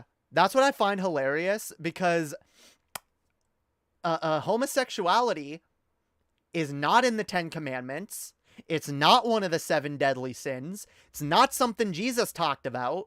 It's literally something like it's in Leviticus and maybe a couple other books, but like for the most part, it's mostly just Leviticus that they point to, and it's like I'm sorry, like. It's clear, even if it's one of the things that God doesn't like, it's clearly not one of his highest, priorities. Like, seriously. Like, you lie and cheat. That was a bit, like, on the side, like, if you look at the Bible, it's basically, like, a quick aside, like, oh, by the way, fuck gay guys. And it doesn't even condemn, like, gay women. No, it doesn't. Yeah, lesbians are allowed in the Bible, all right? I'm not even sinning. I'm not even a sinner. Lesbianism based. True. Jesus fucking Christ. Yeah, let's watch some more. A state under God, according to the Texas flag, we should humble ourselves to what the Bible says, and not what. I'm sure this guy has like really humble ideas on nationalism and jingoism. I'm sure like he's totally humble when it comes to like America's role on a global scale. Also Christian supremacy. Sure, you know, very humble, you know. Nothing about like, oh, our belief is the only correct belief and we must force it onto everyone else whether they like it or not. Yeah. You will learn more about his humble nature as this clip goes on. So let's go. Let's check it out. Yeah. Amen. In June of 2020, Mayor Jeff Williams officially announced the acceptance of Pride Month in June for the city of Arlington. Based. But I don't understand why we celebrate what used to be a crime not long ago. Yep. Because values change.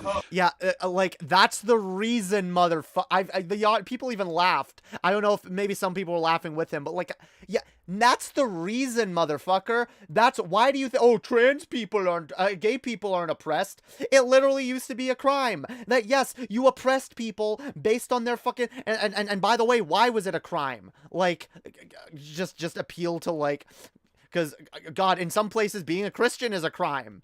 So, are you gonna appeal to that law if you're there? Hey, Jonathan, you know what else used to be a crime? Marrying a black person if you're not black. I mean, that used to be a big no-no. So, like, why are we celebrating this? It's like, well, maybe because it's none of your fucking business, and other people's happiness is their fucking business. I will say, something tells me he's not too fond of interracial marriage either, but I don't know that. These types do tend to yeah. And section 21.06, homosexual conduct, a person commits an offense if he engages in deviant sexual intercourse with another individual of the same sex. Wait, so what if I don't engage in what you call deviant sexual intercourse? What if I'm just making out with another woman? Is that deviant? That's not intercourse. I'm not, in fact, how do I have intercourse with another woman? I can't put well, I guess I could because I have a penis, but like in theory, how do two women have intercourse? Like it's a completely different type of intimacy. I don't know. It's just the scissor joke from South Park, I guess. Yeah. But it's just yeah, but like yeah. No, it's just inconsistent and dumb. True. On the books today, even though Lawrence versus Texas overruled that in 2003. But God has already ruled that murder, adultery, witchcraft, rape, bestiality... Fuck me, it took until fucking 2003 for Texas to... Oh my god, dude. Fuck Texas. Holy shit, I stand by what I said about Arlington.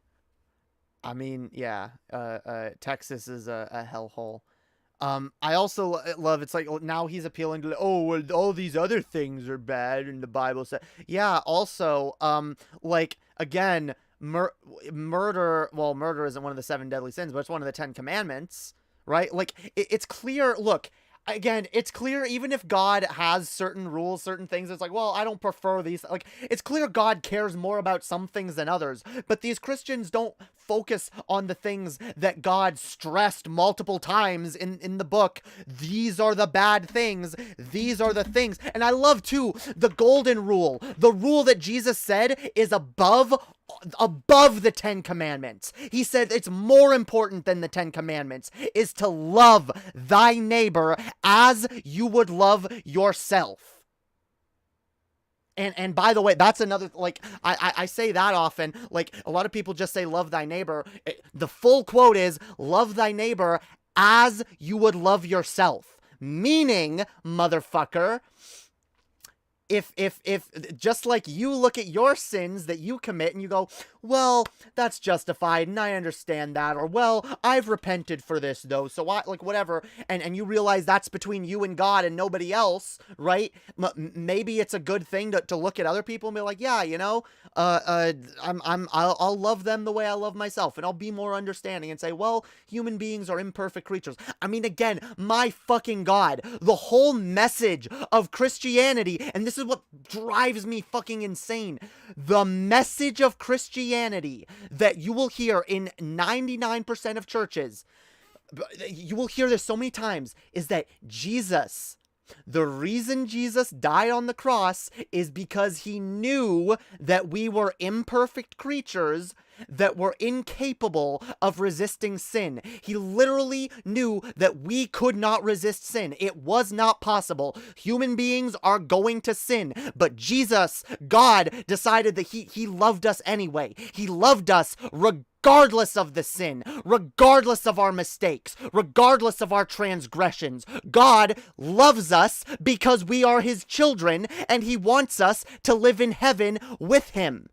And so how do you think you're gonna pull gay people over to the love of Christ when you're telling them that God hates them and they can't even get into heaven based on something that you perceive to be a sinful lifestyle? Fuck off. I think I think you're a sinner, motherfucker. Oh, sorry, I get mad at that. Yeah, I mean, like, so hypocritical. I get pissed too. I'm kind of just like having fun with this though. I was raised in this hypocrisy. That's why I get mad. 2 quick points before we like proceed.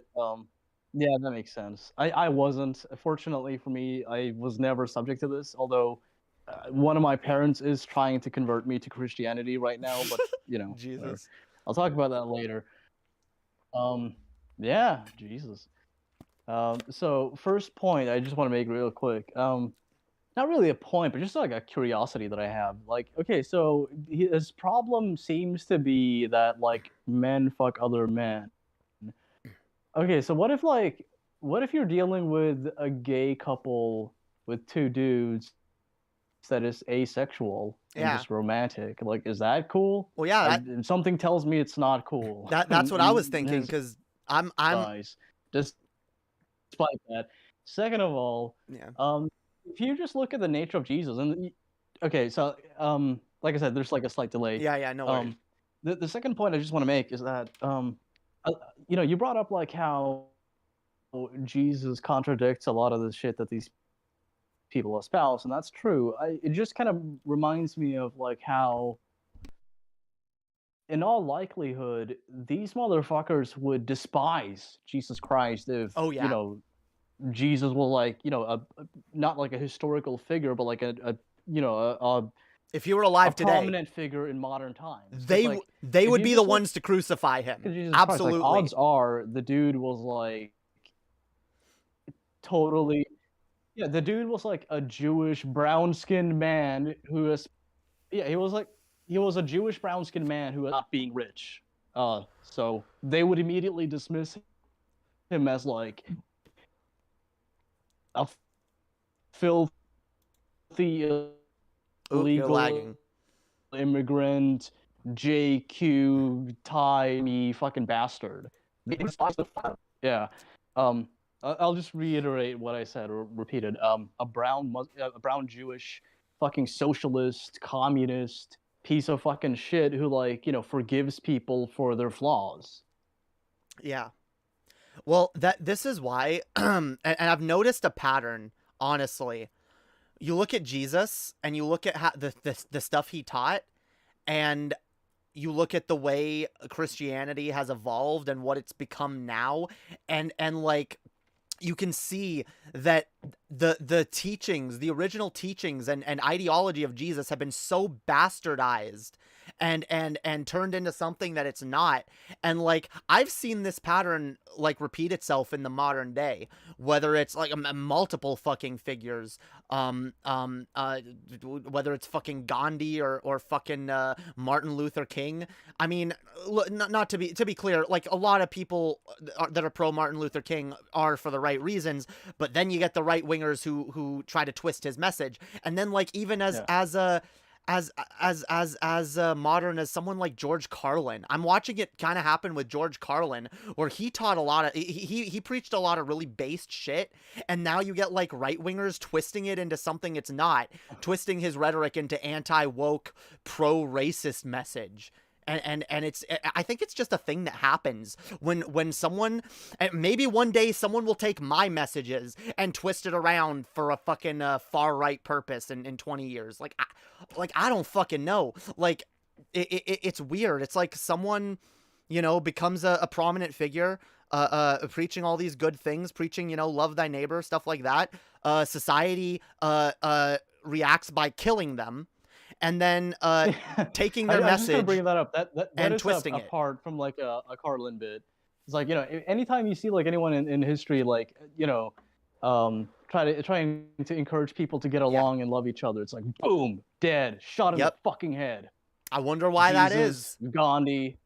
You know, and then you look back, it's like, and it's like, huh, you know, at least historically in more recent history, like there's been a history of anti-communist, anti-socialism, you know, anyone with more left-leaning ideas. And yeah, Jesus was a fucking socialist for his time, all right? And like, it's hilarious to me that people don't see the correlations there, and they don't see the ways in which our society has literally always been against left-wing ideologies, even though they're based and make sense and actually bring people together and get people to believe more good things. But then that's the thing, like the minute a movement is or a group of people is you know, doing something good, the right has to come in and try to twist it. It's I don't know, maybe it's a different phenomenon than what I'm specifically saying. Maybe it gets twisted into right-wing ideology over time. I don't fucking know.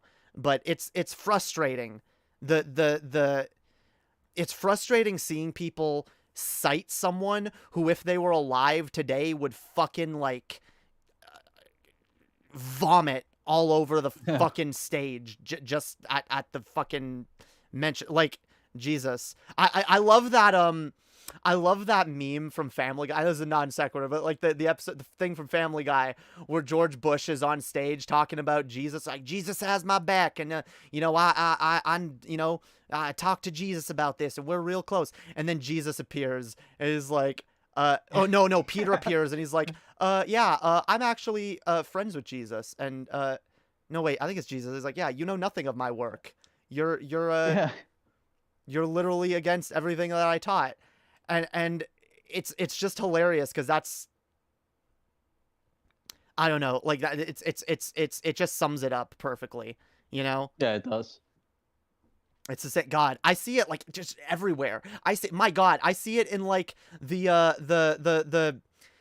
far right, again, attacks to anything in media, like fucking Doctor Who. You get fucking supposed Doctor Who fans screaming about wokeness, about literally one of the most woke shows, a show that has been a leftist show for 50 years, and they try to like recontextualize it. Like, no. See, it's actually right. Wait, no, it's fucking not. So yeah, the fucking fascists will twist anything. I'm just gonna say this. Like, I don't know shit about Doctor Who, but like even like giving them that, even like assuming that it initially had like a right-wing leaning, like, never did. So the fuck what? Like, even if that was the case, like hypothetically, I mean, like I would not have a problem with the show like evolving. Oh no, sure. And fucking changing its values. But, because like, what are they gonna do? Like, fucking espouse like white nationalism and shit? No, the funny thing is, I only bring it up because I was watching an episode of Doctor Who from the 70s earlier today, and literally you see the Doctor literally spouting like leftist rhetoric, literally being you know, attacking like the military industrial complex, attacking oil, like the Doctor in the 70s saying that like humans really shouldn't be relying on oil for their energy, and that there's better alternatives, and like all this shit. And it's like, it doesn't matter, like whatever. My point is, you can preach good things all you want, shitty people will always twist it into something bad, and it's fucking abhorrent and frustrating. Because it almost makes it feel like it's a lost cause trying to push. I don't believe that, but like, it almost makes you feel like that. Like, God, fucking damn, they're just gonna twist what we say and lie about us anyway. That's why we gotta push back. All right, sorry, I went on a mega tangent. I do get stun locked a lot on this stream, so let's. I enjoyed it. But yeah, like the other shoe's about to drop. All right, in this clip. Let's go. Are crimes worthy of capital punishment?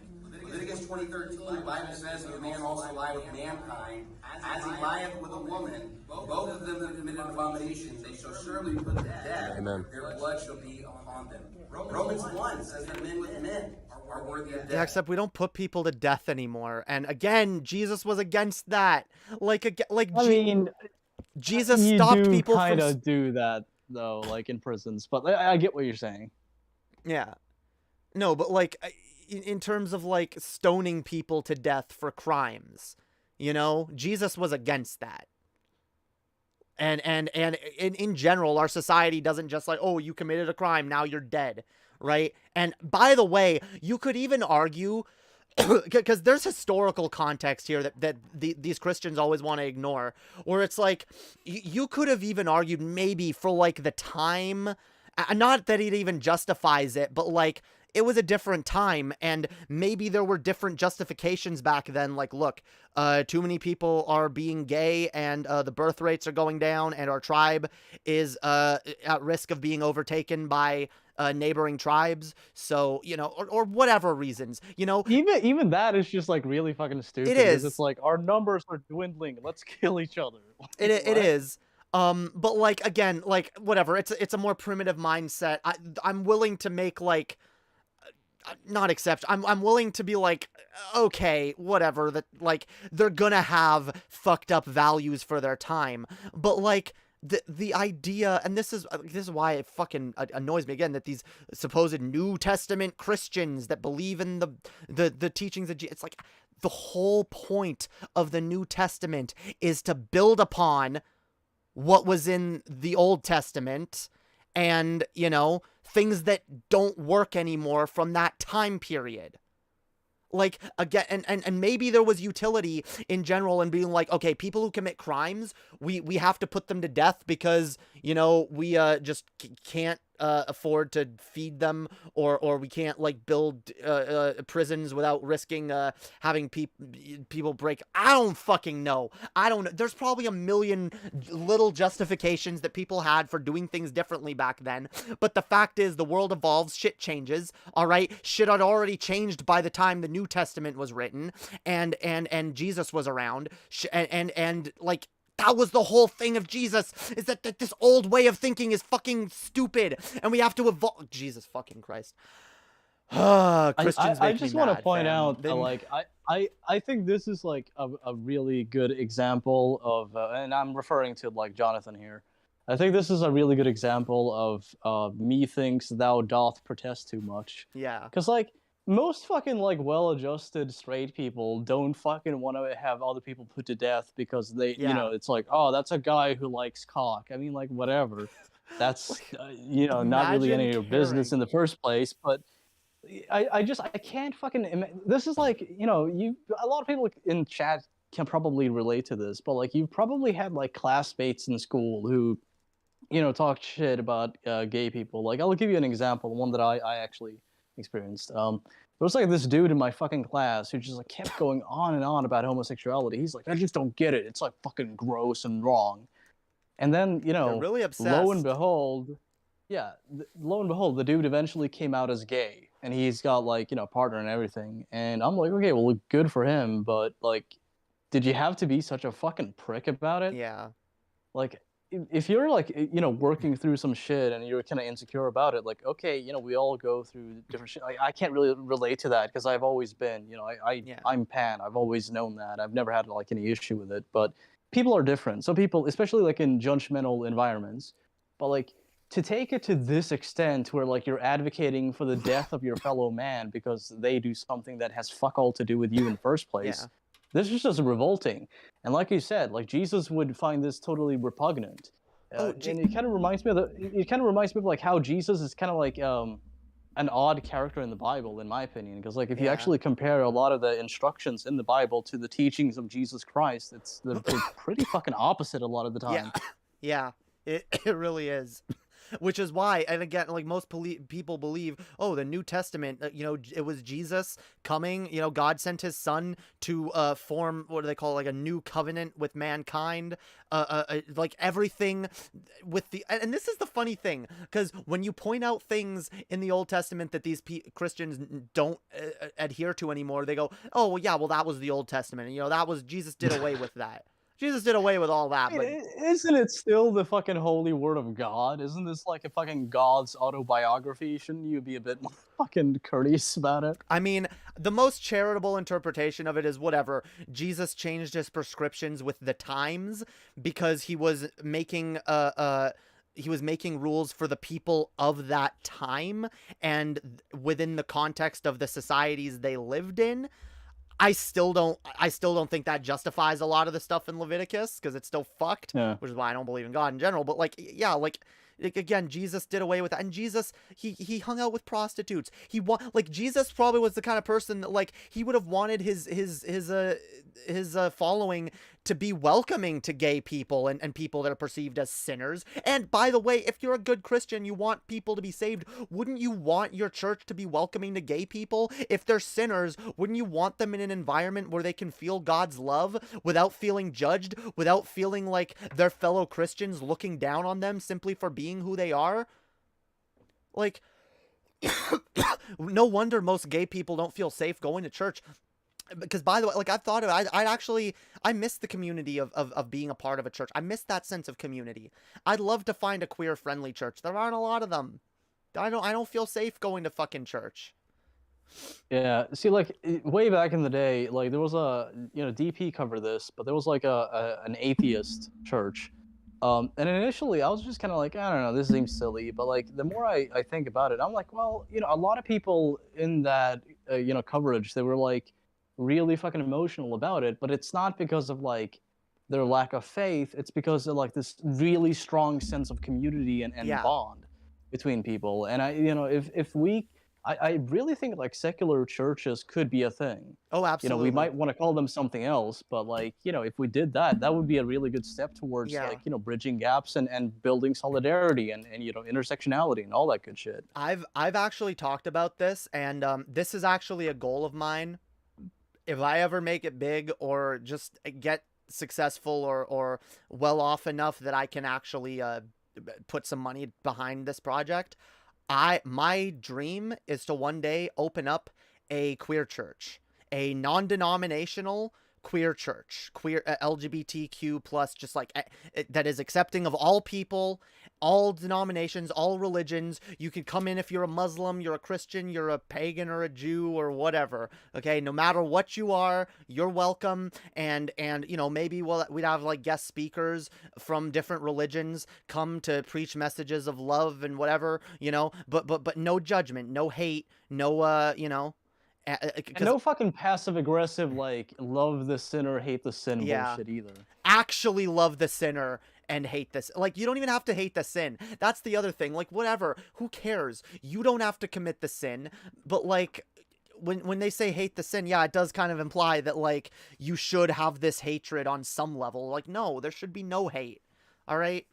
Yeah, and the sin in question is like somebody's identity. I mean, to me, that's just fucking appalling. The fact that that's not like ever been normalized. The fact that like, this level of hatred has been normalized in like any kind of setting. But yeah, I don't know if there's like much more meat on the bone. He just kind of goes on to talk about this. We can listen to a little more. I know I keep interrupting it. I mean, like, I don't mind. I think he makes some good points. But yeah, let's see what he has to say. Yeah. A little more. I keep saying let's see. It's like I can't see shit. It just sounds odd. Sorry. No worries. Sodom and Gomorrah and ashes and condemn them with an overthrow, making them an example of those that after should live ungodly and deliver just Lot vexed with the filthy conversation of the wicked. By the way, like, I just want to point out, whatever, Sodom and Gomorrah, I guess that's the other area of the Bible that goes after gay people. However, I'm gonna just say, like, the people that were fucking being condemned, they weren't just gay. They were fucking rapists. The story describes God sends two angels to Sodom and Gomorrah, and they literally got attacked in the streets by roving rape gangs. Like, I think this the is angels literally get raped in the story. Yeah, I think this is a little more than just homosexuality. That's the core of, By the way, of Sodom and Gomorrah's wickedness. This is like what a lot of people refer to as like a family-friendly book. Yeah. It's fucking astounding. Where Lot offers up his daughters to be raped instead. Yeah, and that's like a moral lesson in the Bible. Like, yeah, guys, remember, rape is wrong unless it's heterosexual. I also want to just literally the message of the Bible. Really quick. I'm just gonna go on a whim and assume that this motherfucker would identify as pro-life, but then when it comes to just like homosexuality, he's like, "I'll kill him. They should fucking die." Yeah, life is okay, sacred. Wow, but stone life the is homos. Sacred until it's like Harlan said. It's like if you're pre-born, you're fine. If you're preschool, you're fucked. True. They don't want to do anything to help anyone outside of the womb, especially if it's like, you know, a gay person or a minority of any kind. Yeah. Exactly. Right, what these people do is filthy. According to CDC, homosexual men are 230 times more likely to get HIV than straight men. I don't know why we would... FBI. Yeah, no. We know why HIV is such a problem, and it's because it's been widely ignored. In large part due to this right here, this attitude right here. You know, we know now. We look at the AIDS crisis in the 80s, and there were like doctors knew about it, but they didn't care. The government knew. There was no funding put into research for it. We just kind of let all the gay men die, and then, you know, so, oh yeah, it's God's judgment, while we're literally causing the death of people. You know, this just like reminds me of like the totally dismissive and fucking just straight up fucked up attitude a lot of people have on like the trans suicide rate. They'll use that as an argument against trans people, and likewise they'll use you know, gay people dying of fucking AIDS as like an argument against being gay. It's like, shouldn't you fucking like, again, Jesus fucking taught you compassion and fucking like love. There's none of that when you fucking like venerate the deaths of fucking millions of people and like call for the execution of people for doing something that has no effect on you at all. Well, yeah, worse than that, they're actually causing it. Like, especially when it comes to the trans suicide rate.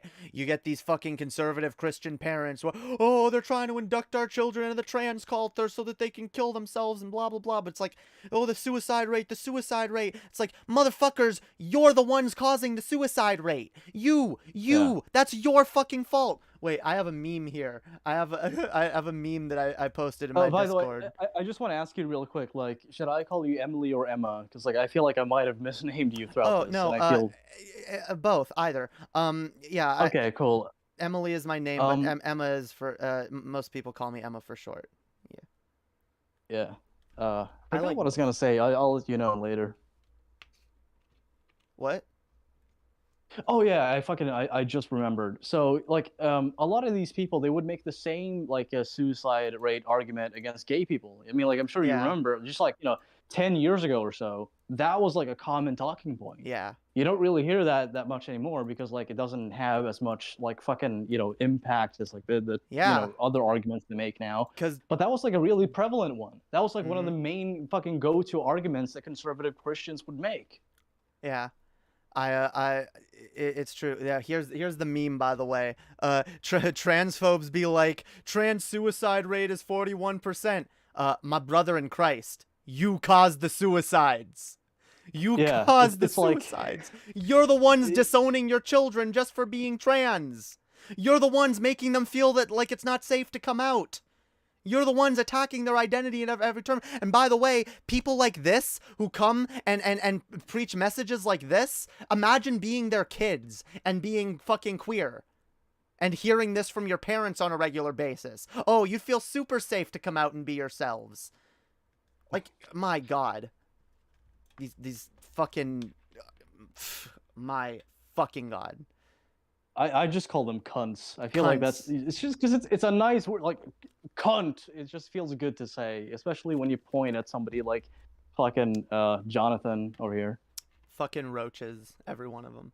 Yeah, here's a fun fact about like the trans suicide rate too. I just want to get this quickly out of the way. I mean, I'm sure you've mentioned this, but and I don't know if your audience needs me to fucking explain this either, but like if lo and behold, if you like introduce, support from friends, family, and peers into a person's life who, and that person's trans, all of the fucking sudden there's a huge reduction in like suicidality. They actually become far less likely to even attempt suicide. Yeah. When that happens. So, maybe that's indicative of, love and compassion being good things for humanity. Maybe, I don't know. Jonathan, do you want to fucking chime in? And okay, fine. Maybe. Let's hear what Jonathan has to say. I'm sure it's going to be delightful. Yeah. He's almost done. We'll let him finish his diatribe. Okay.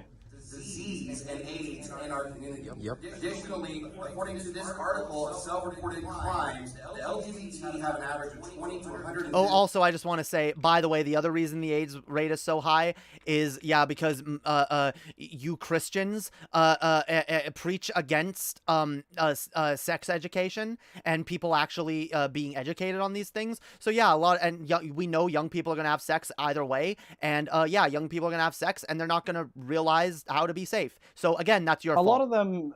A lot of them also preach against contraceptives, which just further amplify this problem. Yeah, but also abortion bad.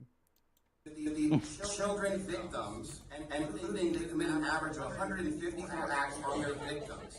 Now here's the thing. Wait, what? They have victim? What? Wait. I gotta go back on that.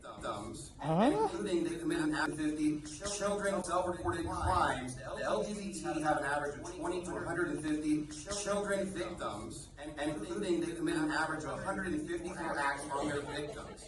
Now here's the thing. What? I caught none of that. That was just like fucking gibberish. Yeah, the LGBTQ, they commit crimes they have on like victims. 150 crime victim self-report. What? Like, what the fuck? Like, do you English, sir? Yeah. Like, this is fucking embarrassing. This is like why the American educational system is so fucking fucked up. Because like, you get dumbasses like this being churned out, like just coming out the fucking woodwork. Yeah. You know what this is? This is like when somebody types a comment and it's just like a run-on sentence that goes on for like, a total of 10 different sentences. Just like that. It's like, dude, structure this shit.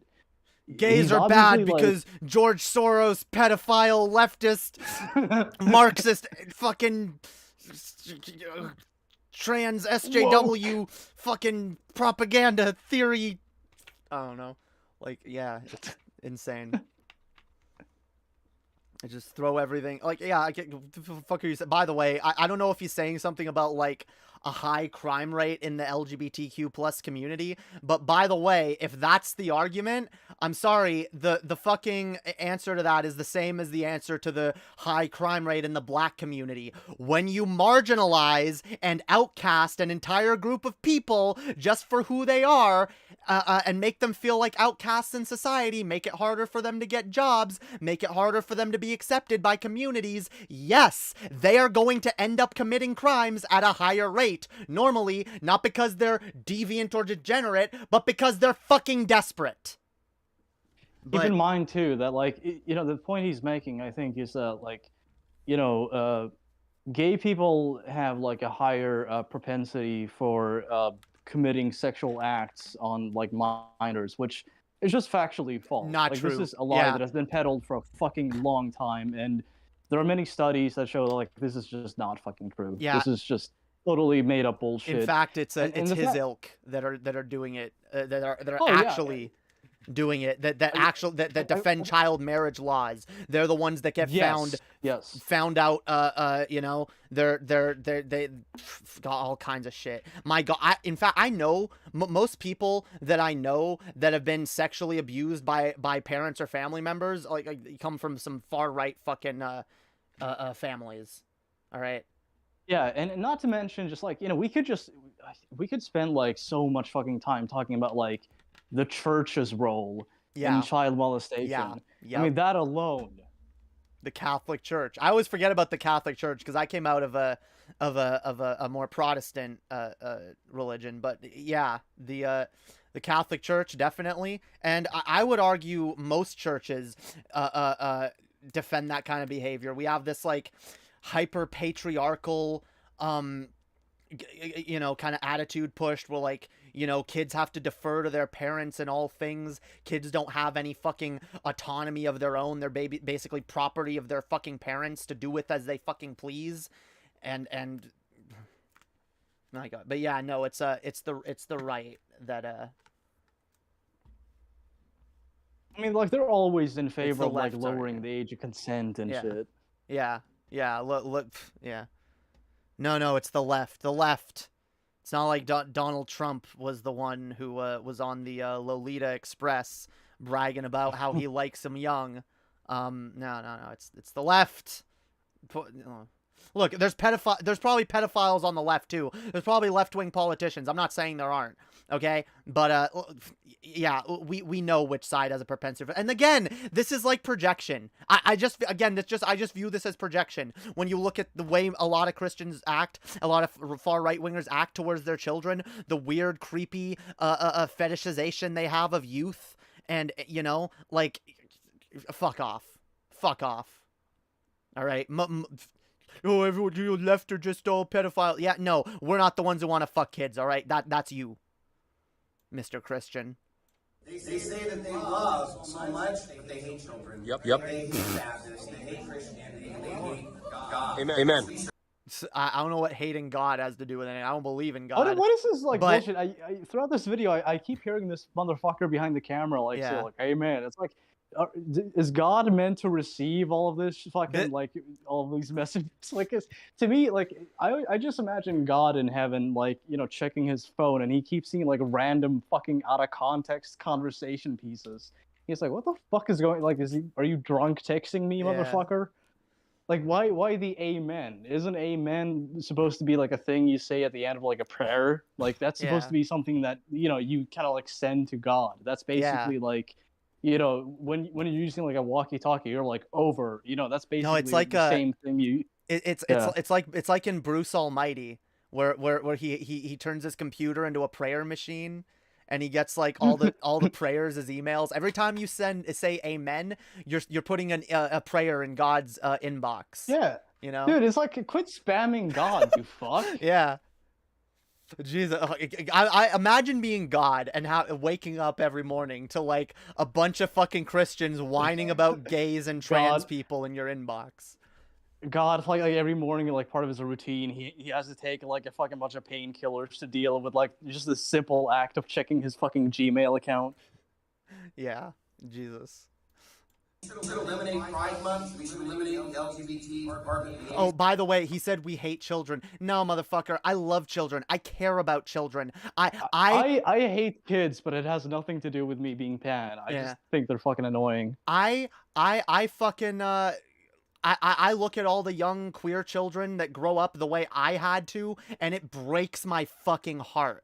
It breaks my heart to think of all the trans kids, especially that live in fucking Texas or Alabama or Florida. It breaks my heart to think of what those little kids have to go through right now. With those kids who have to go through genital inspections, those kids who have to have their gender questioned just to use the fucking bathroom or a change room. Holy fuck. Land of the free. Yeah, land of the free, all right. Unless, you know, you're black or Jewish or gay or a woman or literally anything other than a well-off white guy. The only freedom that these people really care about is the freedom to commit hate crimes. That's all they're advocating for. Let's be clear. When they say, "Oh, we're freedom." No. You just want to hate crime people, all right? Like, you have freedom. You're free. You want to go on about how this is the freest country in the world, but like, you want to fucking restrict people from living their lives. Christ. Yeah. What's going on in the chat? I don't know. I'm not looking at the chat right now, but people are being weird. Whatever. I don't care. Jesus. Okay, well, it's chat. He's almost done. I can't get through these people without fucking pausing them 500 times. It's impossible. They say so much wrong shit. It's because, like, you know, I don't know. It's almost like you press play and he's like, and here's another thing. And then, like, as soon as he says anything, you're just like, no, this is just totally off. What are you talking about? And occasionally you'll find yourself, like, not even bothering to, like, respond to some of the shit he says because it's like it's rapid fire. Like, you can't fucking refute all of it without spending way too much time on it. That's why most conservatives, like, their only rhetorical strategy really is just gish galloping. They'll get up there, they'll say 500 different wrong things, but, like, they said so much wrong that, like, the average person could maybe pick apart one or two and be like, well, I don't agree with this, but, like, they're piling you on with so much stuff that seems to support their argument, so it gets harder and harder to dismiss what they're saying. But when you sit down and you deconstruct what they're saying and you pick apart each thing, it's like, yeah, no, this is wrong, and this is, like, all this shit's wrong. Yeah, or how about this? How about, like, when a conservative makes a video or something about, like, something in the news or some kind of article, and then you actually read the thing they're talking about, and you come to find out they're lying about it. Holy shit. Oftentimes what you can do when you watch somebody like Ben Shapiro or, like, Blair White, like, really any conservative, any, like, you know, demagogue on, like, you know, with, like, enough notoriety, their modus operandi is to just lie and to just exclude context for a lot of the shit they talk about. So if you just take a few minutes to actually look into it, you can easily refute it. Like I said, this motherfucker is citing a statistic that is just, like, false, that is just fucking totally made up. You know, the claim that, like, gay people are more likely to molest kids. It's just factually fucking wrong. Yeah. It doesn't really matter to him. He doesn't give a fuck. Yeah, it suits his narrative, and that's all he cares about. God, all right, it's almost done.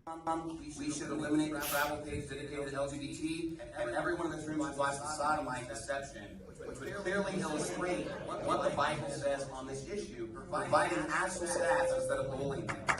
Amen. Jesus, the fact that people are applauding this, whatever, this is in Texas. Like I said, Texas fucking sucks. What a shithole. God, I feel bad. Like, this is the thing that goes through my mind, and this is why it makes it almost hard to watch shit like this, because, like, I'm just looking at all these people and be like, most of these people probably have kids, and I feel so bad for these people's kids.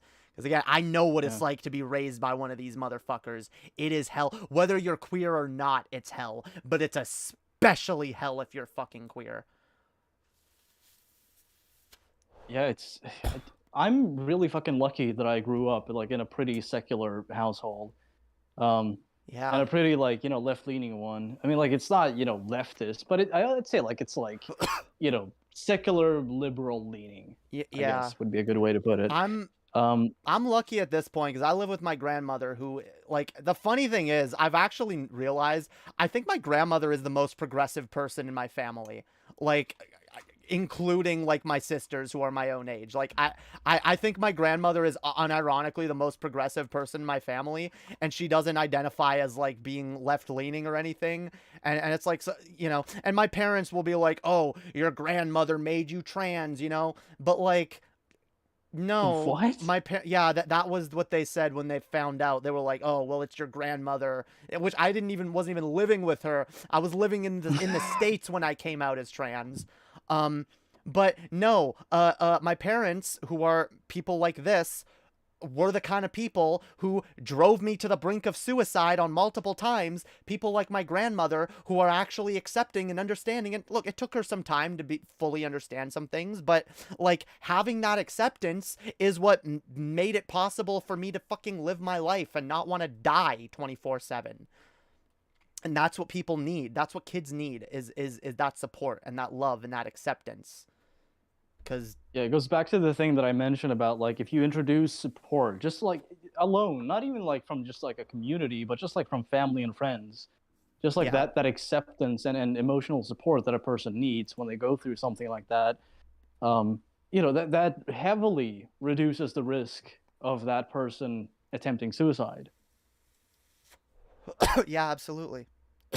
And that's why it's so damn fucking important to like, and that's why representation is also important, because it's like that a lot of these misconceptions that people have, it is down to the fact they've never met a queer person, they've never met a trans person, they don't know these people in their real lives, and the only fucking the only reference they have is shitty depictions in media. Like, people want to be like, oh, you're crying because there's not enough trans people. Like, who cares? It's just like, it's like, no, this is why. This is why, motherfuckers. Like, this is why representation matters. Not just so people can see themselves, but so the rest of the world can see us and actually see us as we are, and not as a fucking stereotype or a caricature. So, yeah. Anyway, that was God, that was an infuriating video. That was ass. Anyway. Yeah, we got another one we could do. Yeah, the other one is really short, so Okay. Yeah. Yeah, hopefully this won't I won't have to pause this as much. God damn. You know what? I think you will, but we'll see. That's my show, all right? People clearly wouldn't be subscribing to this if they didn't like whatever the fuck I'm doing here. By the way, if y'all are enjoying this stream, remember to like the stream, guys. Literally, evidence has come out recently suggesting that actually liking the stream is extremely helpful. In fact, one of the most helpful things in terms of getting streams in front of more people. So if you guys care about seeing this community grow, please like the fucking stream. All right. Yeah, and if nothing else, here's a fun fact: liking the stream actually makes me come. So, damn. You know. Yeah. Make swag to come with your likes. Damn. Yeah. Fuel my Coomer brain. Unless you're not into that, in which case you don't need to. Yeah, you can also, if you're not into that, you can actually like the stream with 2 accounts, and that'll make me not come for a day. Yeah. Damn. A blue you know what? ball. Like the stream and it'll make me smile. There you go. But yeah, also Streamlabs link down there if anyone wants to donate. Yeah, that's also much needed. But anyway, let's Swegta's no exception pan. He will come for likes. Damn right. Damn right. Damn straight. Yeah, yo. Unlike me. Does just everything make you come? Just like the wind blows and it's like, damn, that's kind of a sexy breeze. Yeah, it's like I woke up this morning and I like stubbed my toe. I'm like, like immediately, it's a horrible fucking thing to live with, but at the same time, it's like the slightest type of fucking stimuli and I'll be like in immediate bliss. So it's good and bad. I'll take it as it goes, take it as it comes and goes. See, I'm closer to the opposite end of the spectrum, where like nothing much turns me on anymore, which I'm kind of fine with, honestly. I'm not much of a coomer. I've never really cared for that sort of thing much. I feel like, not even I feel like, I used to be way more fucking horny when I was younger, and I'm like 25 now. Like, I still fucking get fucking hard over nothing sometimes, but I feel like I've definitely kind of like lost interest in that a bit. So it's one of the downfalls of having a dick, yo. It's hard to control your horniness. It's like I'll just be sitting on the fucking bus and like the vibrations, and I'm like, what? No, this is fucking. And that was when I was a teenager. I have to like play a game of fucking, and this actually fucking works. Life hack for people with dicks.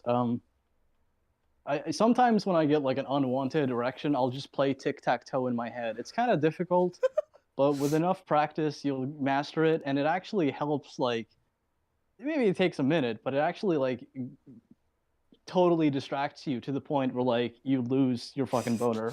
Damn. So just piece of life advice from Uncle Swag.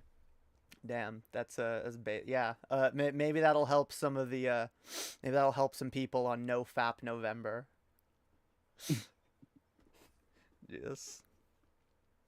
But yeah. Anyway, here's a video. Yeah, let's watch this. Republican congressman blames video games and rap music. Of course. God, What else? I can already tell I'm going to be pausing this a lot.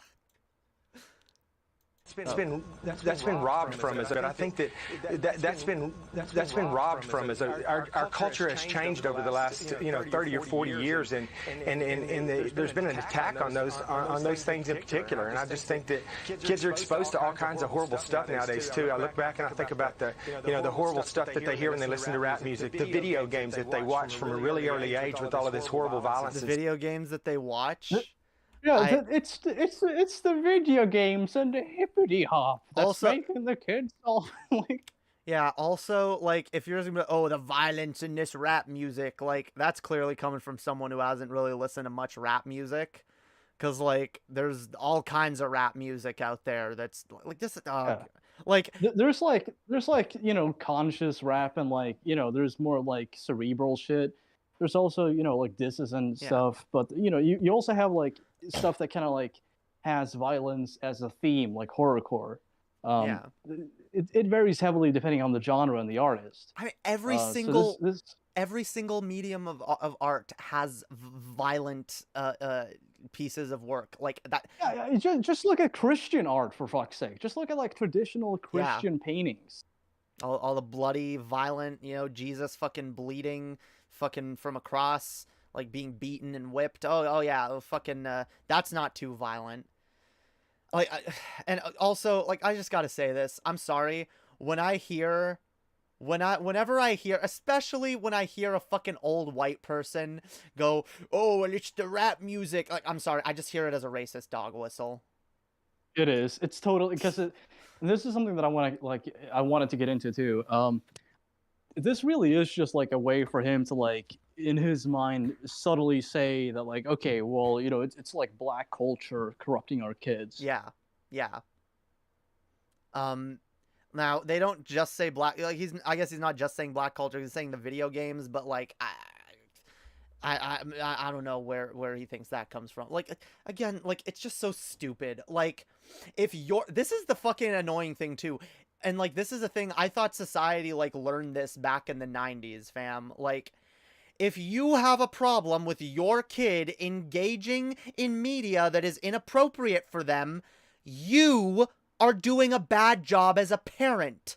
You need to get involved in your kid's life and make sure that they're not fucking engaging with this shit, or that they have the proper context. Like, me personally, like, I would try to raise my kids to be fucking smarter than that, and depending on the children and where they're at in their lives at certain years, I'd be like, maybe you can play some violent video games, but first we gotta have a conversation. We gotta have a conversation about reality and about like this is like all the shit like. This was called out by like the mainstream like so harshly, like back in the 90s. Like it actually blows my mind sometimes that we're having these conversations all over again, where it's like, no, you just need to parent your fucking kids.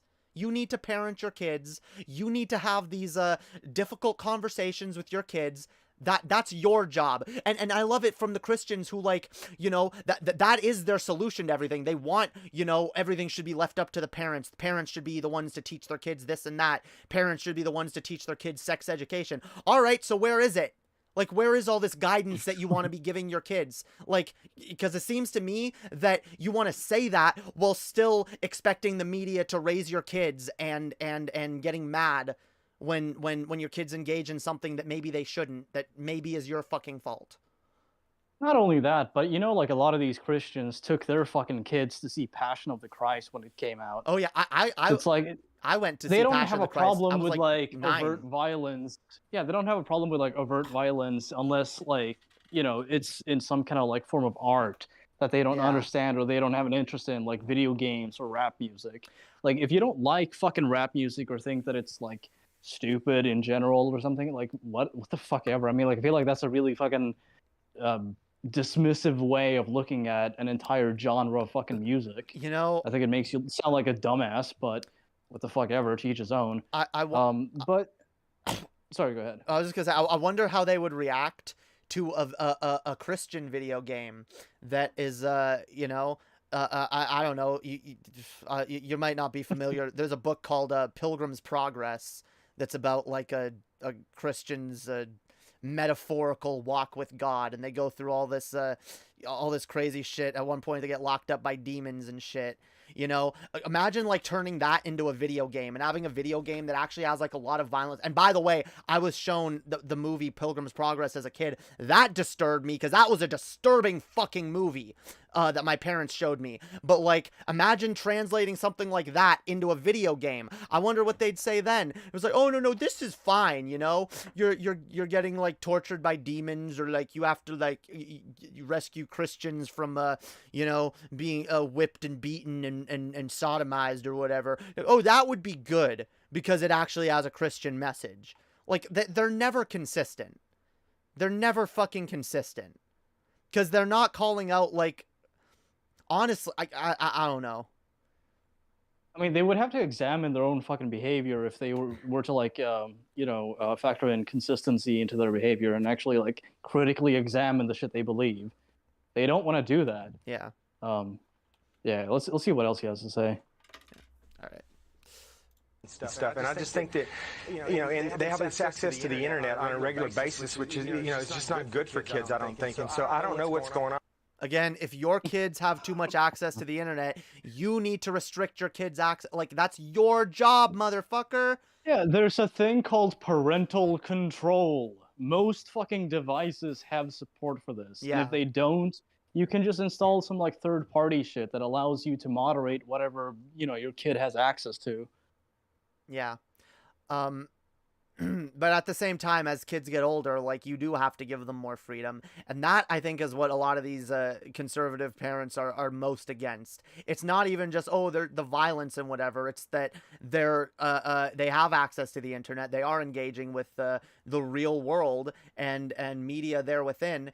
And it's causing them to you know, actually empathize with real people and be, you know, like real, like this is these Christians try to raise their kids in a fucking in a sheltered environment, keep them from everything they don't like, and then they get mad when their kids get introduced to the real world, you know, and then they're like, oh my God, it's this, that, it's the internet, it's the video games, it's the whatever. No, it's called the world, motherfucker. It's the real world that, like, and by the way, maybe if this is another aspect to it, maybe if your kid like is suddenly like having access to the internet now and they're taking shit too far, maybe again, that's your fault on some level, because you're not like introducing these things to your kids in a proper way and contextualizing them.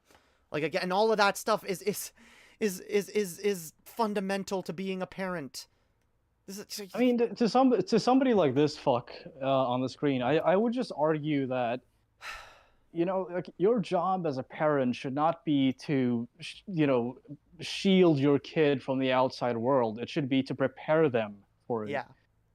And by restricting their access to things like, you know, the information highway, you know, the web, you're actually doing them a huge disservice. What you should be doing is teaching them to use the internet responsibly, and teach them that, hey, you know, like, there's a lot of shit on there you don't want to see because, you know, people have access to uploading that. So you have to be careful.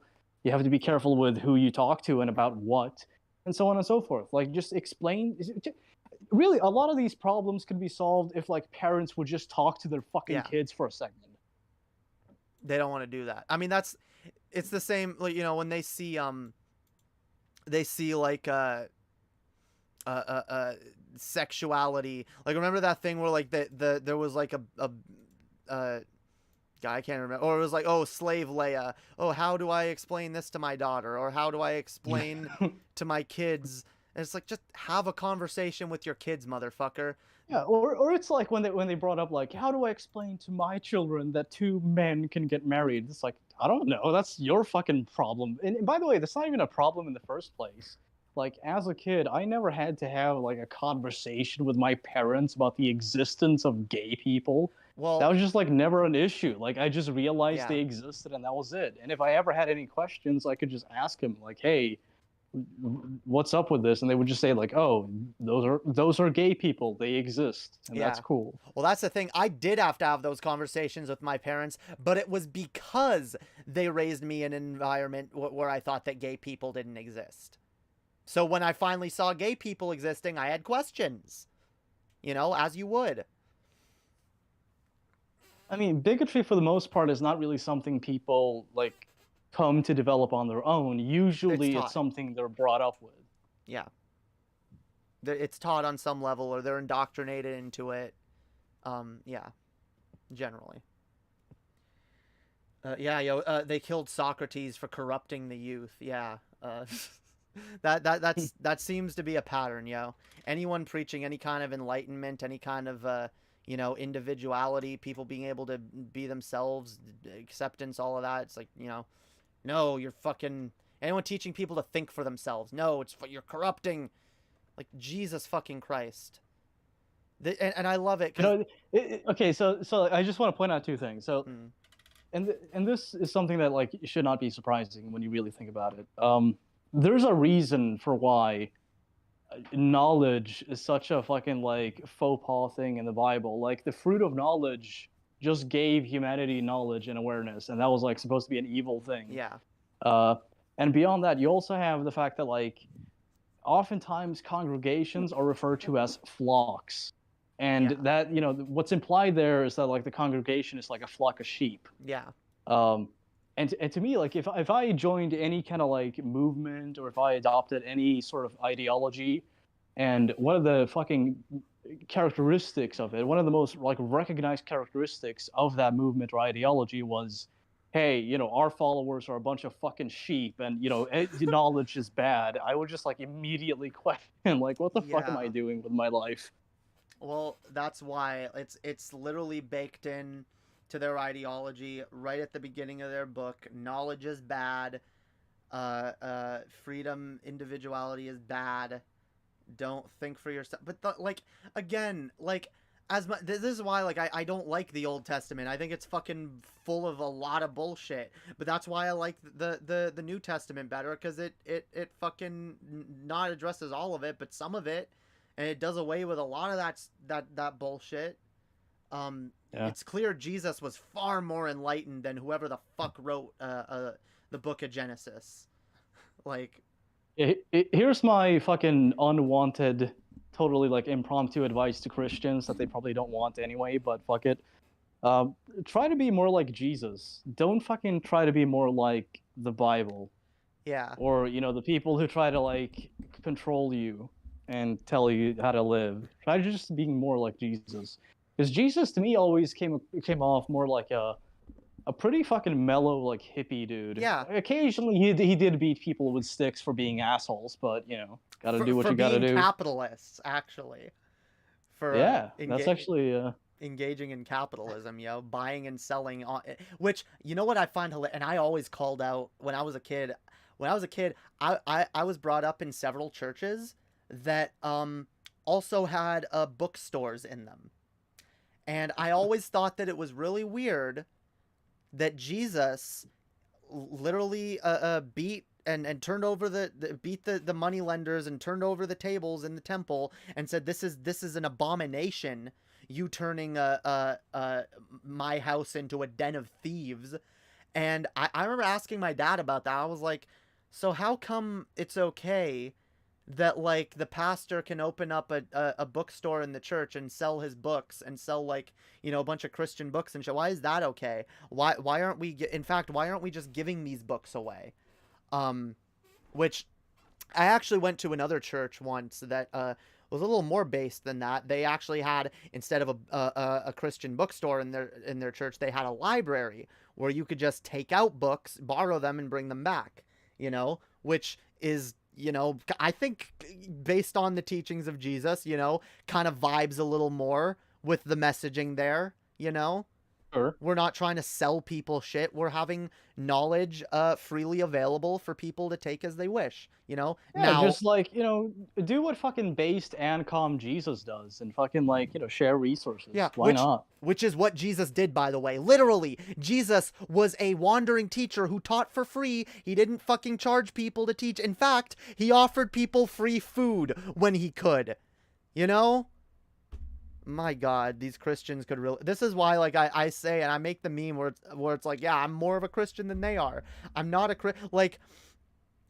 Christian. I can't claim that, but like, philosophically, I adhere to certain Christian values, you know, and philosophically, I'm a fan of Christ, you know. I'm a fan of Christ and some of his teachings, you know, just like I'm a fan of Martin Luther King, you know. I'm a fan of, anyone who preached a base message. For a second, I thought you were gonna say like, I'm a fan of Jesus, just like I'm a fan of like Batman. I'm like, what? Yeah. I thought you were heading there. Yeah. No, like it's yeah, Jesus Christ. Oh, Jesus Christ. Jesus Christ. I don't know why. Like that's I've started saying that a lot more lately, which. At least I'm not saying fuck as much, so. Fuck. Because, yeah, I used to say holy fuck a lot more. Now I'm not swearing as much, I'm just taking the Lord's name in vain. Yeah, don't be bigoted towards... I'm not! I go out of my way to not be bigoted towards Christians, okay? I'm bigoted towards the hateful ones. Look, because... And I've said this. If you want tolerance, you need to learn to be tolerant of others. If you want acceptance, you need to learn to be accepting of others. And if you want forgiveness, you need to learn to forgive. That applies to pretty much everything. That applies to Christians as well. All right? Y'all want to be accepted for your difference in beliefs, then you got to be able to accept people who have different beliefs than you and realize that your belief system is not the only one. Yeah, that's something that I just want to tell my mom right now. Cause like I keep getting Bible quotes and shit, and it's like I have not ever attempted to deconvert you. Yeah. You're an adult, I'm an adult, I'm letting you have your fucking perspective. I respect and love you because you're my mom, but like at some point I'm gonna have to like just tell her like, hey, stop this fucking shit. And it's not gonna be pretty, but like I'm indignant about it, and rightfully so, because like I've been totally fucking accepting of her. Like, yeah, she knows that like I'm an atheist, and she's been cool with it. But like up until this point, now it's like she's on this path where like she wants to like save me and shit, and it's fucking annoying. Yeah, that was a big part of the reason I had to stop talking to my parents for a long time, because my dad especially, my dad is incapable of having a conversation that doesn't lead back to God or religion or whatever. He is literally incapable. You can ask him about the weather, he'll bring it back to Jesus. You can ask him about how the fucking Toronto Maple Leafs did last night. He'll take it back to Jesus somehow. Like, I swear to God. And it's like, these Christians don't realize, it's like, you are making your belief seem more off-putting by like being pushy about it. And this is why, like, I try not to be that atheist that's that pushy motherfucker. It's like, oh, your fucking belief is stupid. Your belief is stupid. You need to, like, let go of your faith. Like, because here's the like my parents are those kinds of Christians, but my grandmother is not. My grandmother's a Christian, and I used to argue with her. I don't argue with her anymore, because I've realized a lot of the religious shit that my grandmother says is like really innocuous, like she just, if she's like feeling down, she's like, oh, whatever, I'll pray to Jesus, I'll Jesus has my back, sort of thing, or like, honestly, I've heard her more use Jesus to be based, like she'll hear like people being racist or homophobic or whatever. She'll be like, Jesus doesn't approve of that. That's ridiculous. That's not what Jesus taught, And I'm like, that's a base grandma. Hell yeah. That's why I fucking love my grandma. I take it for granted sometimes. And I'm like, damn, my grandmother is actually the most progressive person in my life, and that's Yeah. kind of weird. More people need to take the fucking grandma pill. We Yeah, need yeah. more grandmas. Because like it's it's frustrating trying to get across to get this shit across to some people, but like that's why I just try to love my fellow people, love my fellow humans, live your life, do you, be a Christian. I don't care if it brings you comfort, do it. Like whatever. I know believing in God brings some people comfort, you know? Like again, my grandmother, for example, she believes that she's going to see my grandfather when she dies. The fact is, I don't know that she isn't. So what harm does it do letting her believe that? Yeah, I'll just say this, like, just to be clear, I don't have a problem with people having a faith or being even part of like organized religion, even though like I don't have the highest opinion on, you know, major religions. What matters to me is like how you treat other people. So like I said, like, you know, my mom and I, we don't see fucking eye to eye on like, you know, the origin of humanity or like, you know, what happens when you die. But that's not really like a concern of mine. What I'm fucking interested in when I'm talking to her is not like deconverting her. It's just talking to my fucking mom and seeing how she's doing and just talking about life. Like, you know, likewise, I look at other people the same way. I'm not fucking interested in like having you share most of my views. It more has to do with you just being courteous to me and me, you know, reciprocating that. It's just mutual respect. That's all I'm fucking looking for. Yeah. And unfortunately, that's something that's lacking a lot in a lot of religious communities, which is why, you know, when we talk about like Christianity and shit, like we're talking about it in a general kind of like way, but there's truth to what we're saying. Like these are prevalent problems in a lot of religious circles. Oh yeah. Like, oh, there's definitely a lot.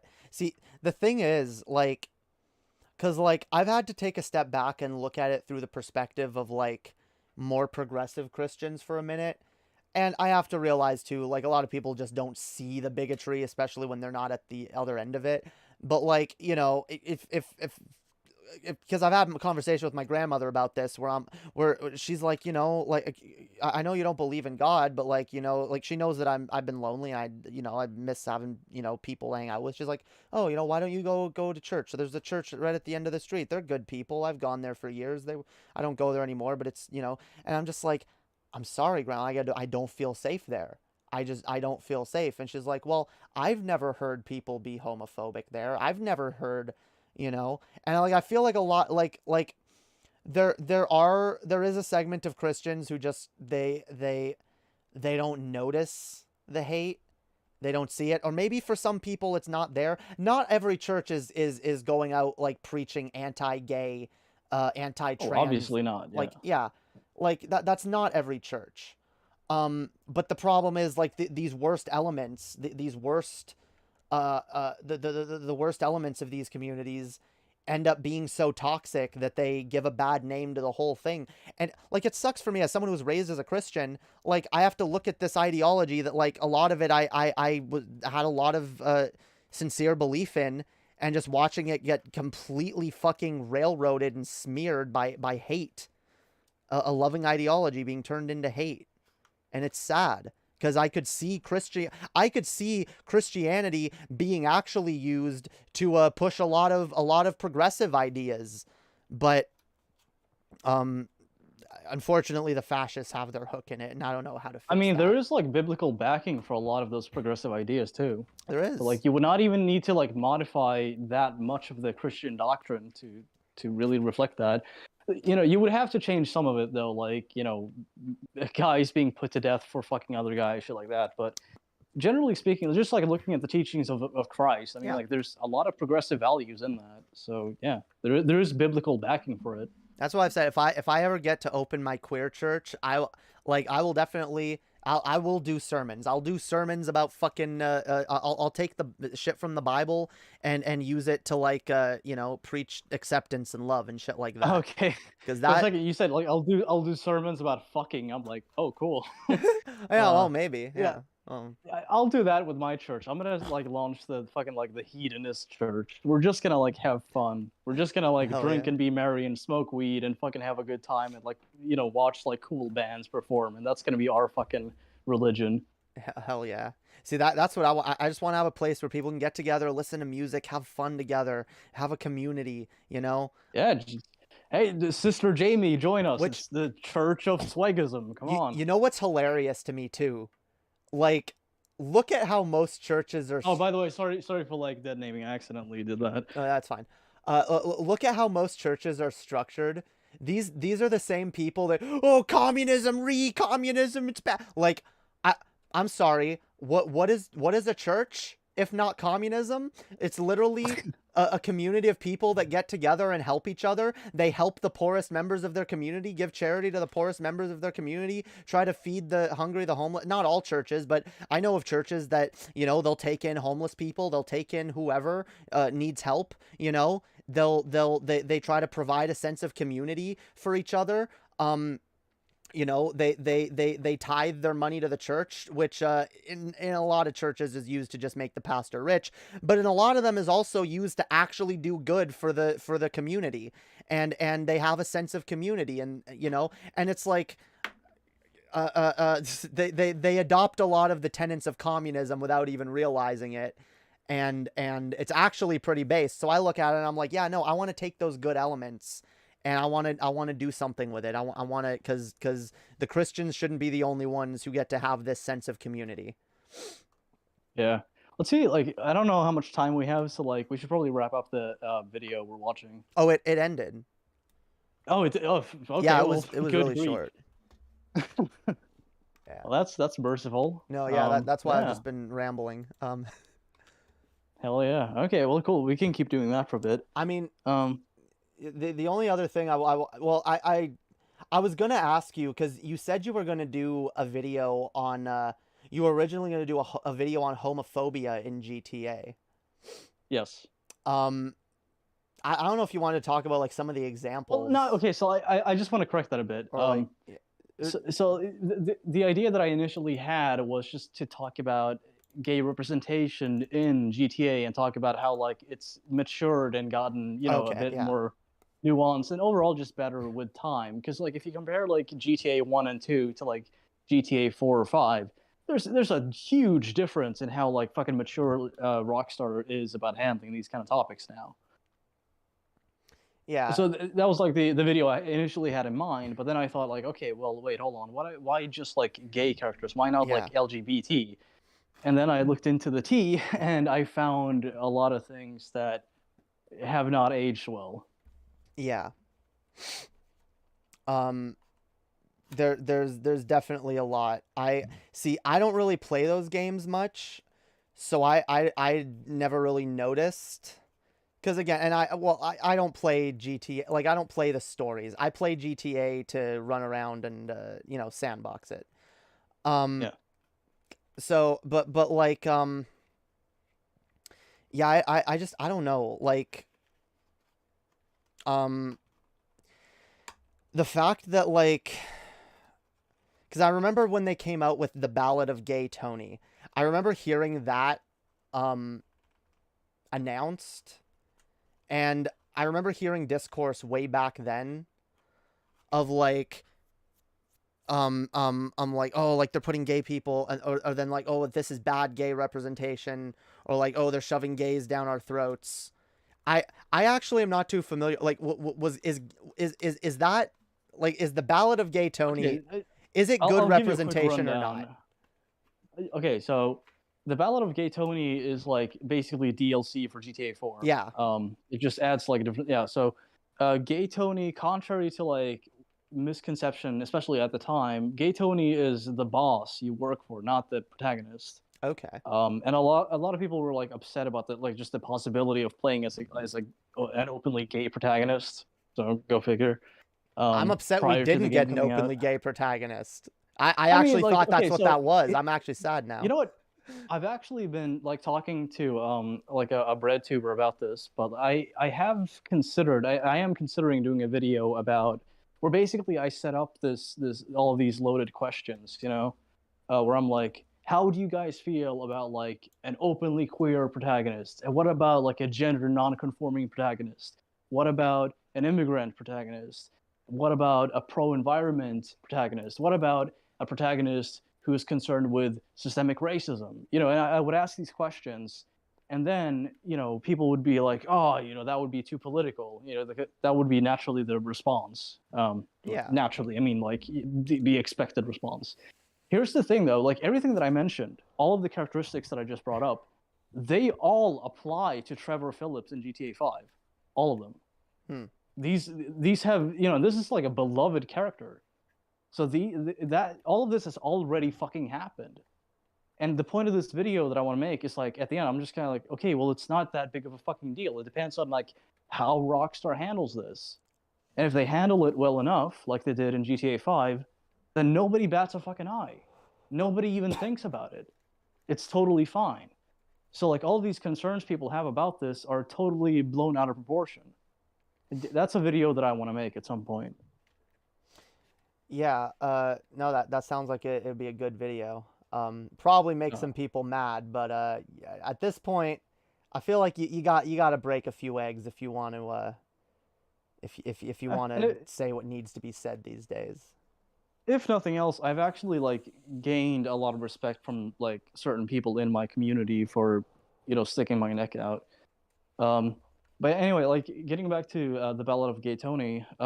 So Tony Prince, the dude you work for, he's not like a good representation, I would say, but he's a character that has more depth than a lot of caricatures and stereotypes and Rockstar's prior games. The dude has a lot of issues with addiction. He parties a lot. He's really emotionally unstable, but he's fucking really intelligent and knows how to like run business. He knows how people fucking think. So there's like different levels to his character. Like he has struggles, he has a lot of flaws, but at the same time, he's not like an irredeemable person. He's somebody who like doesn't fucking like violence around him. But if push comes to shove, he'll fucking, do his best to fucking defend himself.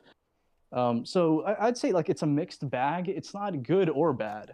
It's just more nuanced. And it's something that I respect more because it's like, okay, well, you're treating this character just like any other character in the game. Yeah. There are good sides and That's bad all I'm sides asking to this for. personality. Yeah, exactly.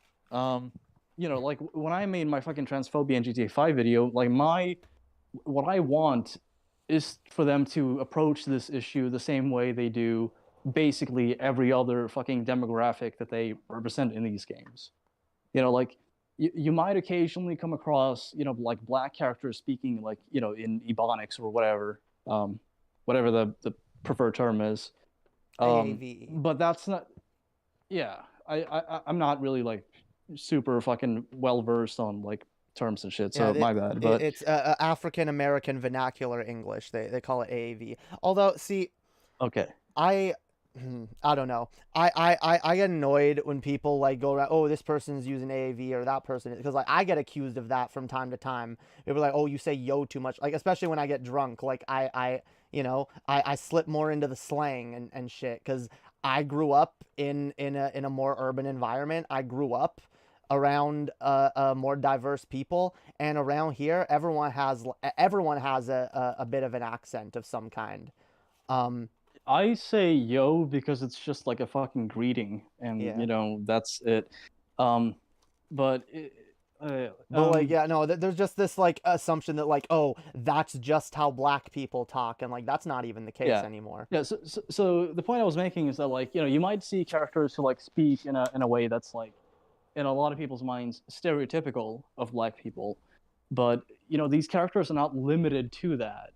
A lot of these characters have depth to them, and like they're not represented as being like flawless or perfect or like idealized, nor are they fucking represented as being just nothing but fucking walking punchlines. There's nuance to them. There's like different levels to their personality. And that's all I'm aiming for. That's like what I fucking anticipate from Rockstar in the future. That's all I want too. Like I don't care if they give us like a trans protagonist that's like an asshole. I mean, all the characters are criminals and assholes, right? But like a nuanced character where the extent of the character is not just this is a trans person, haha, man in dress joke, you know? Like, and if nothing else, like, at least for the sake of fucking, like, good comedic writing, like, fucking do something different for once. And, like, see, I actually, see, I find it funny that, like, the GTA community got mad because you brought that up, when it's like, well, it clearly is that type of thing is something that Rockstar pays attention to. I'm a little more annoyed that more companies aren't even, like, aware of these things at all and don't even have these conversations. Like, look at games like look at Bethesda. Look at, like, most of I mean, people will say, "Oh, well, you can get gay married in Skyrim, so there you go." But, like, yeah, but you don't see any NPCs that are fucking gay. Like, none. There's no gay NPC characters. And it's like, this is what people don't realize. It's like, it's actively like an erasure of people's identities, when it's like, oh, here's like here's a video game or a movie or whatever, and we're trying to be realistic. We're trying to have, like, diverse casts of characters and whatnot that are all types of different people, but then there's just no representation. And, like, I'm almost at a like, it's difficult because, like, on some levels, I'm like, I'd almost rather have bad representation than no representation. But then I look at the bad representation and I'm like, yeah, but this causes harm, though. So it's like, so at the same time, I want to say, yeah, we need more representation, but we need to be able to criticize the representation that does come out. And, like, if people getting mad, like, the fact is, this is how representing any fucking group goes. Like, if you try to, like, represent deaf people without learning the deaf experience, you know, deaf people are gonna get annoyed. They're gonna be like, yeah, this doesn't fucking jive with our experience. Any group is gonna do that. But the right has so politicized the idea of like trans people that it's this big political thing, when, like, I don't know if we'd be having these conversations necessarily, or at least not to the same extent, if it was like, even if, like, you know what's funny? Like, these are the same people that get mad when, like, a show has, like, one too many straight white male villains, or it's like, oh, see, now they're just saying all white males are bad. Like, literally, I've seen people get mad about that. But, oh, you see, like, there's, like, this season of Doctor Who has more, on average, white villains, and this season of Star Trek had more. Oh, see, so they're being woke and they're saying white men are bad, and it's like, I don't know. Maybe those villains should just stop committing so many crimes, huh? Yeah, maybe they should stop being so hateful. I don't know. Yeah. By the way, while you were talking, I actually, like, there was, like, just a butterfly in front of me, and I just, like, gently grabbed it mid-air, just, like, really slowly, and just walked over to the door and just let it free. I'm like, fuck yeah, I just saved a life. I'm pro-life. I'm way more pro-life than the fucking Jonathan doofus we just covered. Hell yeah. I mean, I just fucking saved. I saved one of God's beautiful creatures. Damn right. Gentle swag. This is a thing that they forget, yo. Gay people, they want to say, oh, we're all God's children, blah, blah. Like, gay people are God's beautiful children too, fam. Like, it's so, like, it's just so disgusting the way they just want to dehumanize. And wait, got it. Because I'll be honest, guys. Like, I don't know many games that have good gay or trans representation. The only series that I've heard of that is decent is on these things is like Metal Gear Solid. I've heard I've heard the Metal Gear series has decent gay representation, and even trans characters, if I'm not mistaken. Huh. Well, I know Bully doesn't have, like, any trans characters. There is, like, one character who people have speculated is maybe trans, but that's I think that's just like a programming, like, oversight, because, like, technically the character is identified as having, like, male characteristics, but a female character model. But like I said, it's just like it's a minor character. You're not supposed to really interact with them. I hate how many supposed trans characters in games are just like programming errors. But like it's funny, like because I think there's a famous fighter in a fighting game that like people have speculated as whether or not they're trans, but like trans people are like, no, this is representation. Fuck you. We're claiming this, and it's kind of goes back to like what I said earlier about SpongeBob, where I'm like, nah, fam, I claim SpongeBob as ace representation, because a lot of people in like minority groups like that's what we kind of have to do, where it's like I don't really see myself anywhere, I don't feel all that validated by the shit, the media and whatnot, so I kind of have to read, and like when I do notice certain similarities to things that I experience in certain characters, I will be like, I do kind of read this character this way, and I believe generally the author's dead anyway. Like we should in general we should interpret works of art however the fuck we want. But on the same, that doesn't mean like, oh, so that doesn't mean that means the author doesn't have to try anymore, because no, they do. But yeah, there's also nothing wrong with like reading shit however you want. You just gave me an idea. Like I feel like when Rowling fucking dies, people should just like claim that every single character in all of her books are trans, like all of them, 100%, every single one, even like just like generic background fucking characters. Yeah, based. I'll be honest. I've been trying to push a meme for a while where I'm just like, you know what? Trans Slytherin rise up. All right. Trans people are taking back Slytherin. The house that we would surely be put into if we were allowed into Hogwarts, and the house that the more non-conforming kids do get put into, you know, and I'm just kind of like, yeah, what was I saying? Jesus, something about Slytherin being trans. Yeah, something that I just feel like should naturally occur in the Harry Potter universe is like people very like effectively and easily changing sex characteristics with like a potion or like a spell. That should be a thing. Like that should have been something they at least like explored briefly. I mean, polyjuice potion is a thing, and like we see characters transform. Like like though we never see a character No, do we? Wait. Oh, we do in the last film. No, in Deathly Hallows Part 1. Spoilers. Hermione, well, everyone transforms into Harry at the beginning. Like, right at the beginning of the movie. Because they're trying to move Harry without being detected by the Ministry. So everyone takes some polyjuice potion. So I think Hermione and Fleur both gender swap for a brief moment in that film. But again, wait, hold on. Would that not make all of them in that moment gender fluid by definition? Damn, I guess. No, it's just a disguise, though. It's just a disguise. Damn, no. I mean, it's a pretty dedicated disguise. I mean, like, you know, considering that it like.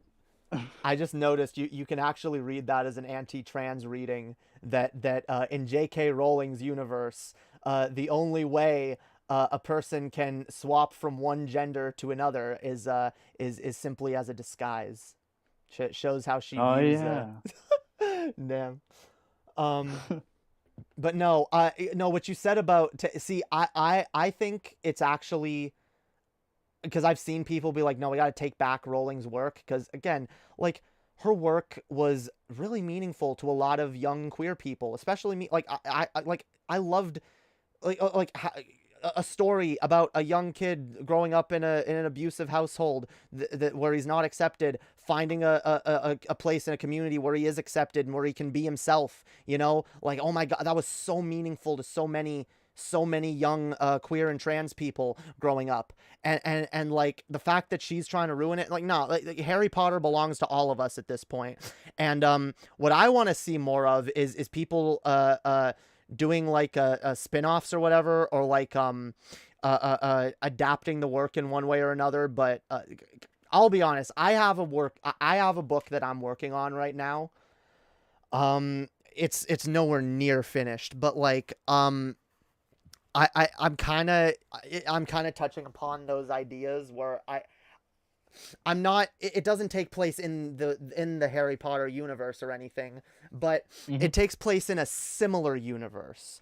And Okay. I've kind of made my villain very, very reminiscent of J.K. Rowling herself.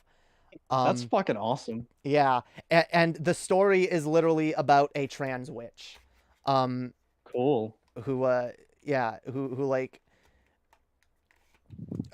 basically grows up not knowing she's trans, because from a young age she used magic to like change her body, to change her appearance, because that's just what she liked, and her parents didn't like it, so they like erased her memory because they realized she's gonna keep turning herself into a girl either way, so they erased her memory to make her think she was a girl, and then she finds out that she also doesn't know she's a witch, and she finds out she's a witch, and she finds out. I take this as like allegory for you know, like being brought up in a household where like, you know, you're continuously convinced, you know, against your will, by the way, by, you know, your family members that like, you know, you're supposed to suppress this part of yourself and act as though it never existed, and on some level you do kind of convince yourself out of desperation that might be the case, even though eventually you come to find that right, cool. My story is full of a lot of allegories. It's definitely a passion project I'm working on that I'm really excited to make, because for a long time I've wanted to write a story. In general, for a long time I've wanted to write just like a more adult kind of Harry Potter-esque story, and you know, I've been writing about this character. I've been working on this character for a while, for like years actually, and I only like. It all clicked into place as I was writing it more recently. I'm like, oh, she's trans. And I was like, yeah, that actually tracks with everything I've already written, and is actually perfect. So yeah, and I want to work in an idea that like this, you know, this evil witch has, you know, decided to oppress trans people and get anyone non-conforming basically, and not allow them into the wizarding school. So yeah, I think that would be an extremely like pointed and like powerful kind of like attack on everything that she is. You know, I'm gonna take the because the Harry Potter universe has always inspired me, and it's always, you know, felt like home in a lot of ways, and I don't want to lose that. So rather than, you know, I rather than just being a Harry Potter fan for the rest of my life, I'd rather, you know, take some of the inspiration, some of the cool shit, and turn it into something of my own, you know. And I think a lot of people more people should do that sort of thing. I've seen other people do that sort of thing, and it's based. I think, especially in the light of JK's fucking, you know, if we're being completely fucking honest, just totally fucked up opinions on trans people. A lot of them are really fucking condescending takes too. Yeah. Where like it's, you know, like, oh, I feel so sorry for you going through this. It's like, no, no, you don't. It's just, yeah, and even if you do, it's like that's not what the fuck trans people want. They want to be left the fuck alone already. Yeah. Like, she claims to feel sorry for us while making life harder for us, and actually, like, that's the other thing, like, enabling our own the bigotry that a lot of us get from our own parents. Because right after I came out as trans, this actually kind of hurt. Right after I came out as trans, my dad started posting shit on his Facebook wall that was pro J.K. Rowling, and growing up, my dad hated J.K. Rowling. My dad would make jokes about how she should be burned at the stake, and all her books should be burned. And so that now, the minute she agrees with his hateful ideology, he's willing to turn around and use that to attack his own child. And so that's the effect that she's having on trans children that she claims to care about. That's what makes it extra fucked. The same I know, kids like, that grew up from a lot of people. Yeah. Yeah, sorry, go ahead. No, the same kids who grew up seeking comfort in things like Harry Potter, whose parents hated Harry Potter for that reason, now they're fucking big fans of her, and yeah, it's fucking gross. I mean, it's totally insincere. It's the typical, like, the enemy of my enemy is my friend shit. Totally bereft of, like, any real intellectual honesty there. Sad. But yeah, I did mention, like, briefly, yeah, as for, like, trans representation bully, I don't think it exists, but I know gay representation bully was actually pretty fucking good. Damn. It was never, like, treated as an issue, but it was, like, treated the way you might imagine it being treated, like, by different people, you know, going through, like, puberty. You know, it's like, let me give you an example. So, there are characters you can kiss, like male characters. You play as a male protagonist, for those of you who don't know. Yeah. This is optional. This is a totally, like, optional thing. So it's not really canon, but at the same time, like, it's never really, like, disputed in any way in the game. It sounds kind of like the Skyrim thing, where it's like you can marry the opposite gender, but there's also no explicitly gay characters. Well, there actually are, though. Oh, there are. Yeah, so there are different characters in the game. So like, you find out a lot about this through dialogue. So I'll give you an example. So there are two non-heterosexual characters in the Bullies clique, which is, like, one of the factions in the game. One of them you can kiss, and the other you cannot. But, like, through dialogue you can tell that, like, you know, he often talks to himself and he's, like, insecure about the fact that he thinks a lot about, like, other guys and shit. And if you knock him out, like, at some point, you know, he'll, like, he has, like, you know, these lines that he'll deliver at random when knocked out, where, like, you know, on the ground he'll say, like, oh, tell my dad I'm never mind, you know, shit like that. There's a lot of little hints there. So, like, not every single bi, pan, or gay character in the game you can kiss. Like, it varies depending on the character. Yeah. And each fucking character, it handles this a bit differently. Like, some are just totally open with their sexuality, whereas, you know, at least, like, one or two are, you know, insecure about it, and they're like, hey, don't fuck, you know, if you kiss them, they're like, hey, don't fucking tell anyone about this. So it varies, and there's, like I said, variety there. There is actually a mission in the game where two male students are actually, like, on a date at the movies, holding hands.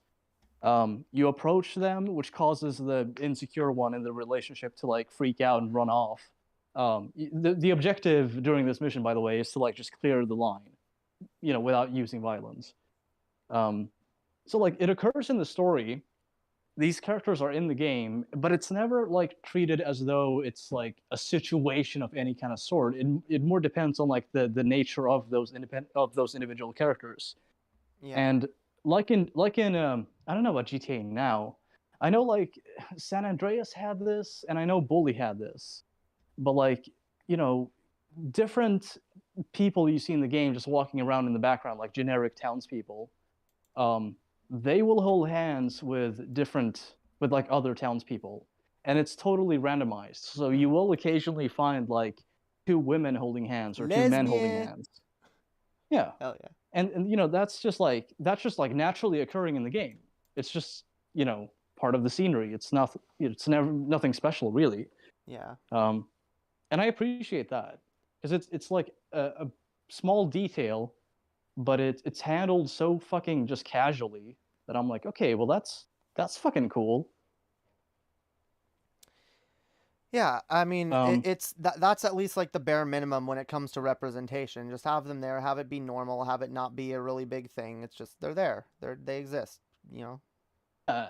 And, you know, like, when you do see characters who are, you know, gay or bi in the game, who are, like, insecure about it, a lot of these characters, in fact, all of them, pick on other characters in the game. So it's like, okay, you can tell there's, like, a deep-seated insecurity in this person, and they're taking that out on their peers. So like there is a little bit of commentary there on like Yeah. homophobia and the role it plays in bullying in schools. Damn. Yeah, that's yeah, I was about to say that because I do think that normalizing the narrative that like all young gay people or closeted gay people end up taking out their aggression in negative ways. I think that that can be harmful when it's when that's the only representation.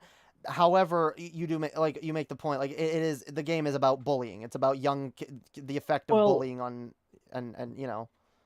Sure, that and also like there is like there are characters in the game who are like lower on the totem pole, because like it's totally like randomized who bullies who for the most part, but like it tends to be categorized by well, it's not totally random then, but you know what I mean, like it's random occasionally, but for the most part it's limited to like jocks bully nerds, bullies bully nerds, nerds might occasionally bicker with like non-click people, shit like that. But like there are kissable males in the game who don't really engage in that, at least like as much as say like a bully does. Yeah.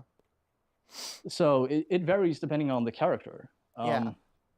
So there is variety in like how these characters handle these their sexuality. Some of them, like I said, are open about it. Some of them are closeted and insecure.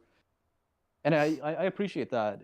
They never had to like handle this topic that way. They could have just totally skipped over it, but they chose to actually include it in the game. And I commend Rockstar for doing that and doing it in like a really fucking respectable way.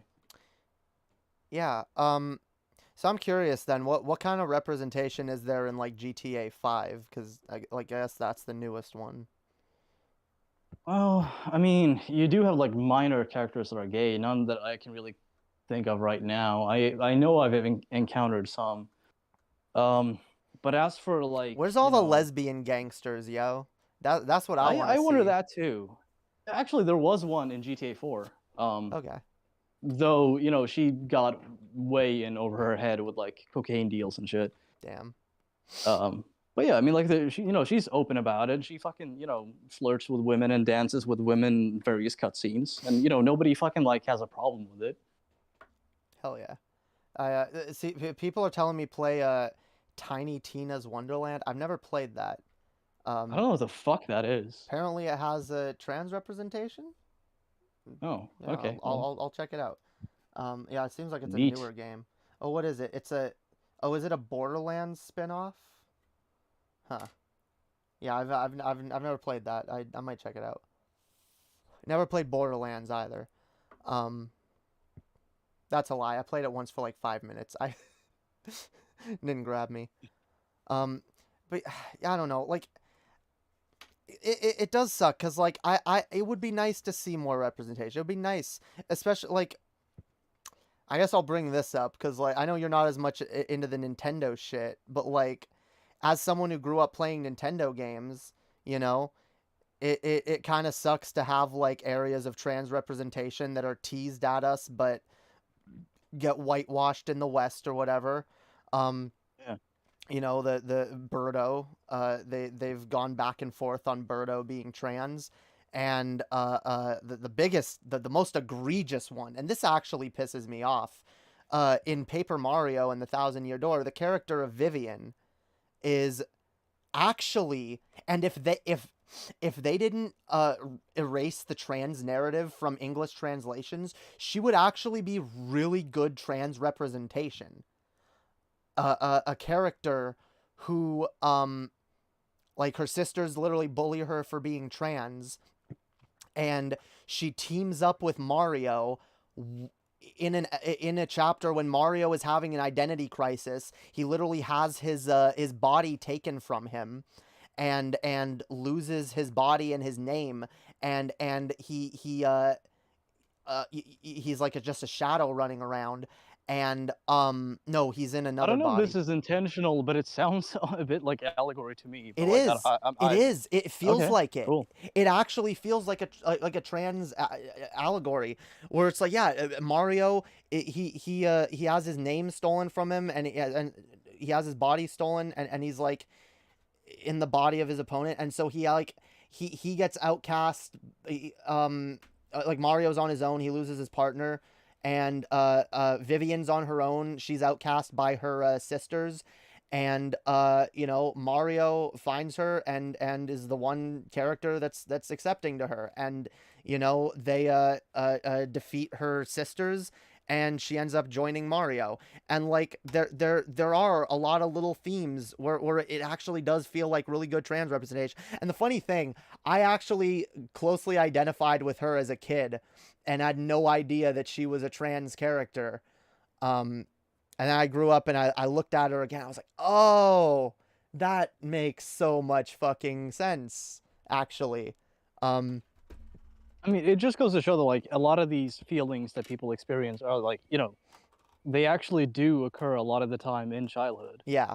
Yeah, they do. It's not really... Yeah, I point this out because, like, a lot of people love to misrepresent this as though, like, it's exclusively, like, an adult thing. It's not. More often than not, according to, like, the studies that I've seen at least,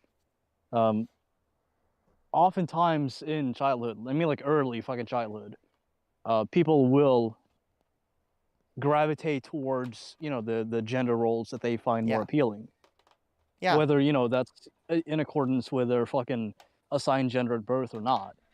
And like I said before, like, really, like, a solution to a lot of these problems is just leaving the kids the fuck alone and letting them explore their own fucking identities. Yeah, exactly. Because I knew when I was young, I would gravitated towards certain things, but then everyone around me said, no, you're not allowed to do this. This isn't, boys aren't supposed to do this. This is wrong. And it's like, so I'm going to get negative reactions if I do this. Okay, then I guess I'd better. This is the thing. Like, kids are a lot fucking smarter than especially conservatives give them fucking credit for. And it's fucking sickening because, like, kids are not dumb. All right.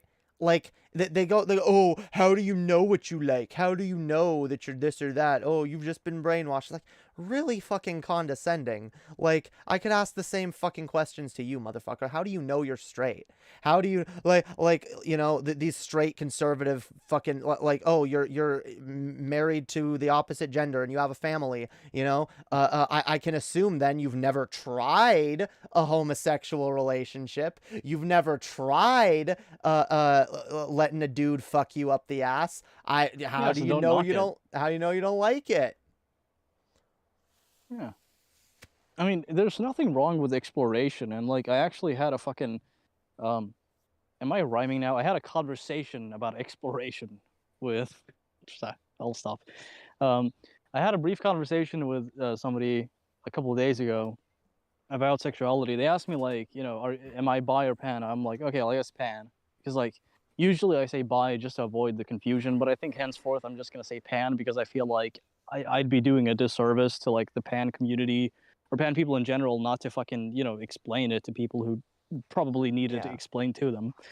But we talked a bit about, like, sexuality and shit, and he talked about like not having sexual attraction towards other men, but, like, occasionally feeling romantic, like, really emotional attraction towards men. And it was just, like, a cool conversation where somebody just, like, totally opened up about that and were, like, completely fucking transparent about it. And as a result, we had a pretty fucking, like, good conversation about it. I think destigmatizing these issues is really key to changing which way the wind is blowing on this one. Yeah, absolutely. And, like, representation is part of destigmatization, but there's all kinds of shit that needs to be done, all kinds of attitudes in our culture that need to change. Yeah. There's a cat staring at me. I'm just smoking, talking to myself. It thinks I'm insane. Damn. Maybe it's listening. Maybe it knows how based you're being. Maybe it's trans and it's like, wait, hold on, you fucking get me? I'm like, yeah. Yeah. You do you, cat. Hell yeah.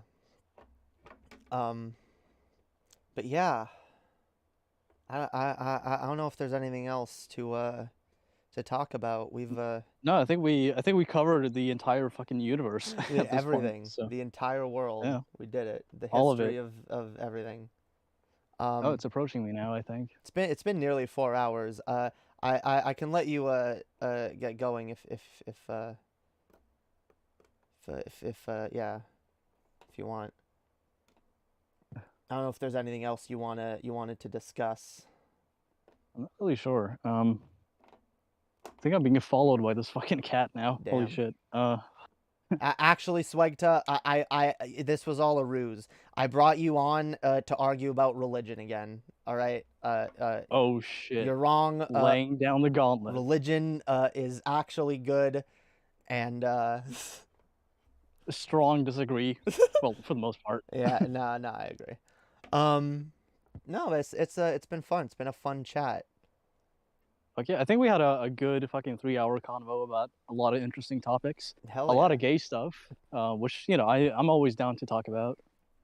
Yeah, hell yeah. Not enough gay stuff gets talked about. Well, on this channel it does, but this is a pretty gay channel. Yeah, well, it's better that way. Hell yeah. Yeah. Well, thanks for having me on. Hell yeah. I don't know how the chat feels, but I'll check it out later. That's all good. The thanks chat to the fucking loves you.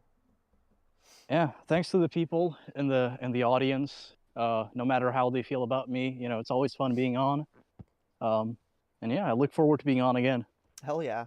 Yeah, I love chatting with you. I'd love to talk again soon, yo. Fuck yeah, we'll do it. We'll do it live. Hell yeah. All right, you have a good night, Swag. All right, good night. Peace. Hell yeah. Hell yeah. Everyone go subscribe to Swegta, by the way, if you haven't.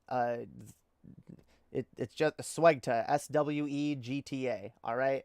Dope channel, and go give his video on trans representation in GTA. Go give that video some love. Cause we didn't talk about it here, but yeah, that video got a lot of fucking hate, a lot of undue fucking hate, for no good reason, and people even at a message Swegta privately to thank him for that video, and were like, yeah, I don't feel comfortable showing my approval publicly in the comments, because anyone who did got hate brigaded immediately.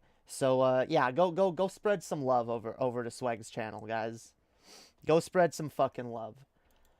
So let's see. I'm getting kind of tired. I don't know how much fucking steam I got left in me. But Jesus, yeah, this has been a fun stream. A fun fucking stream. I guess I can just chill with the chat for a little bit. We can unwind. AMA with the chat. All right. What is the DGG to GTA player overlap? I have no idea. I have no idea. Jesus, yeah.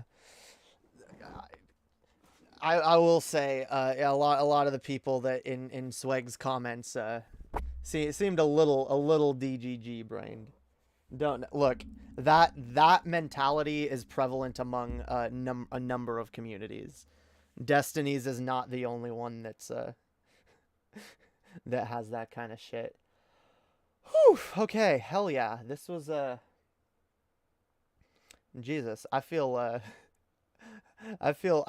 tired. That was yeah, yo. We had a good conversation. Good conversation with Sweg. Can we do a cookie tier list? Maybe. If you have one, sure, send it to me. There's a number of things little segments I've been meaning to do.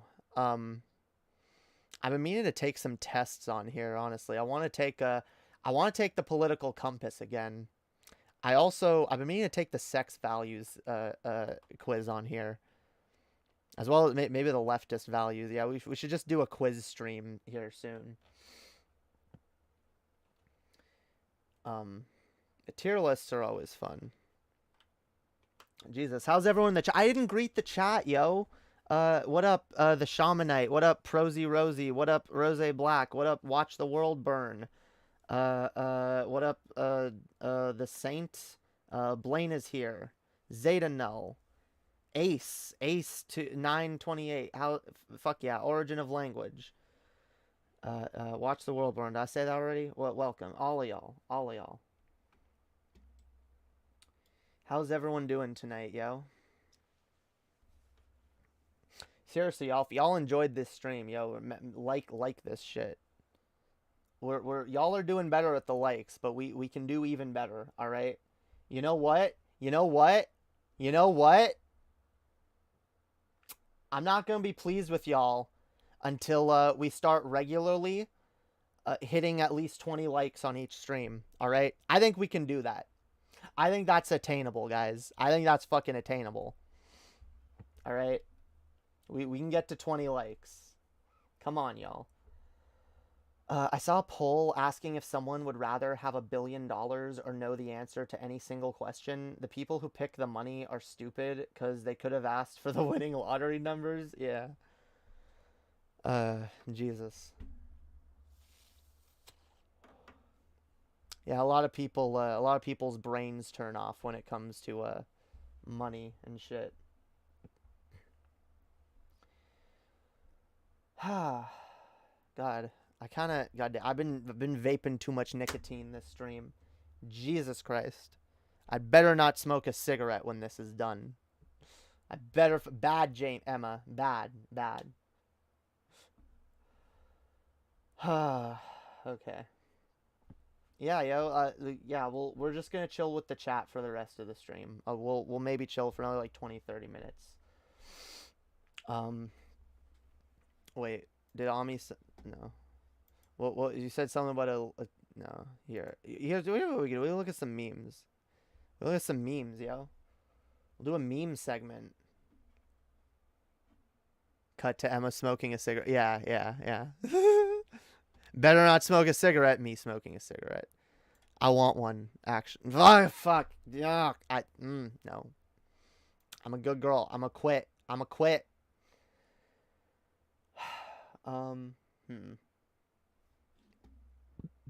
Yeah, let's look at the meme channel in my Discord.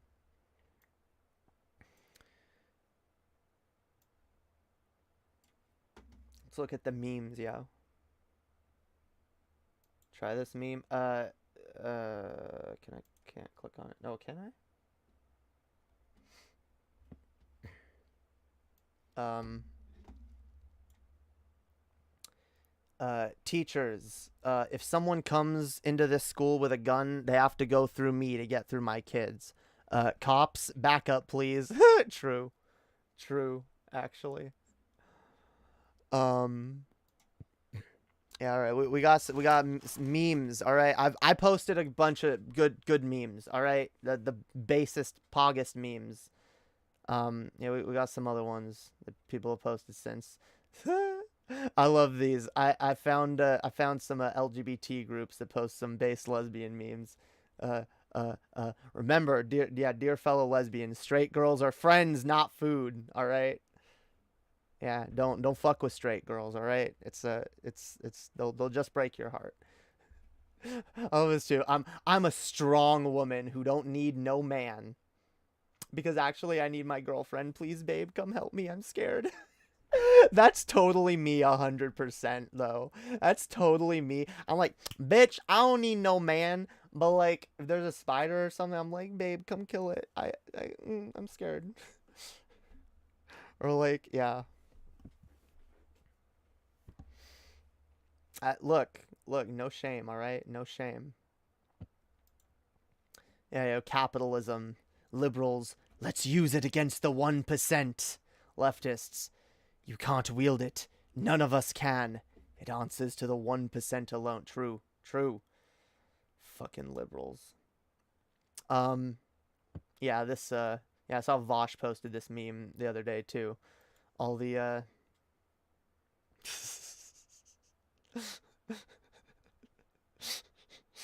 all the evil corporations pretending to be pro-gay. Yeah. I mean, whatever. They're at least they are. I guess fake solidarity is better than no solidarity, but yeah. I also like this meme.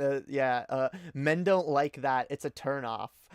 I'm like, good. Turn off. Where's your button? Shut up. Please stop making noise. Like, please, fam. Yes, thank you. Student loan debt cancellation would be a moral hazard. Auto industry bailout, cruise line bailout, airline bailout, 2008 bank bailout, PPP loans forgiveness, massive tax cuts for billionaires. Yeah, we can't afford student loan debt cancellation though. This kind of like goes back to what me and Swag were talking about. Them be like Jesus. Me, okay, drinks wine and calls people hypocrites. Calls people hypocrites and upsets men in power. Them not like that. Fuck off. I'm more Christ-like than you people will ever be. Yeah, I saw this. This is actually based, if this is from a real church. Maybe gay and trans people are God's way of telling bigots and true Christians apart. Judge not lest ye be judged. True, based, and epic pilled. All right, goddamn. Show me more of these churches. All right, fuck. We need to find more of these fucking churches. Yeah, same meme basically.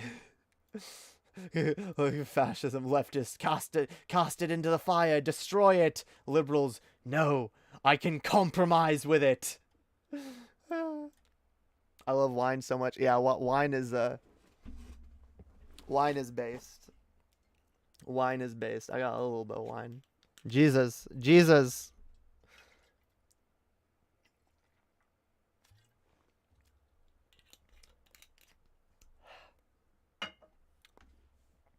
All right. Friendly reminder that Elon Musk told the UN that if they gave him a budgeted breakdown of how $6 billion could end world hunger, he would do it. They gave him a detailed budget of how the money could be used, and then he didn't do it. Instead, he decided to buy Twitter for $45 billion. Never forget.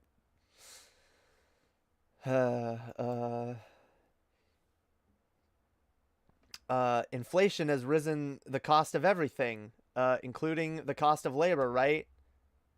Capitalism. Workers are getting a raise, right? Yeah, no.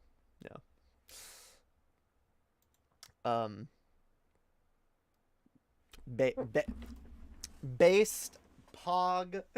I literally have the same fucking socks too. I have the same fucking socks. Hell yeah.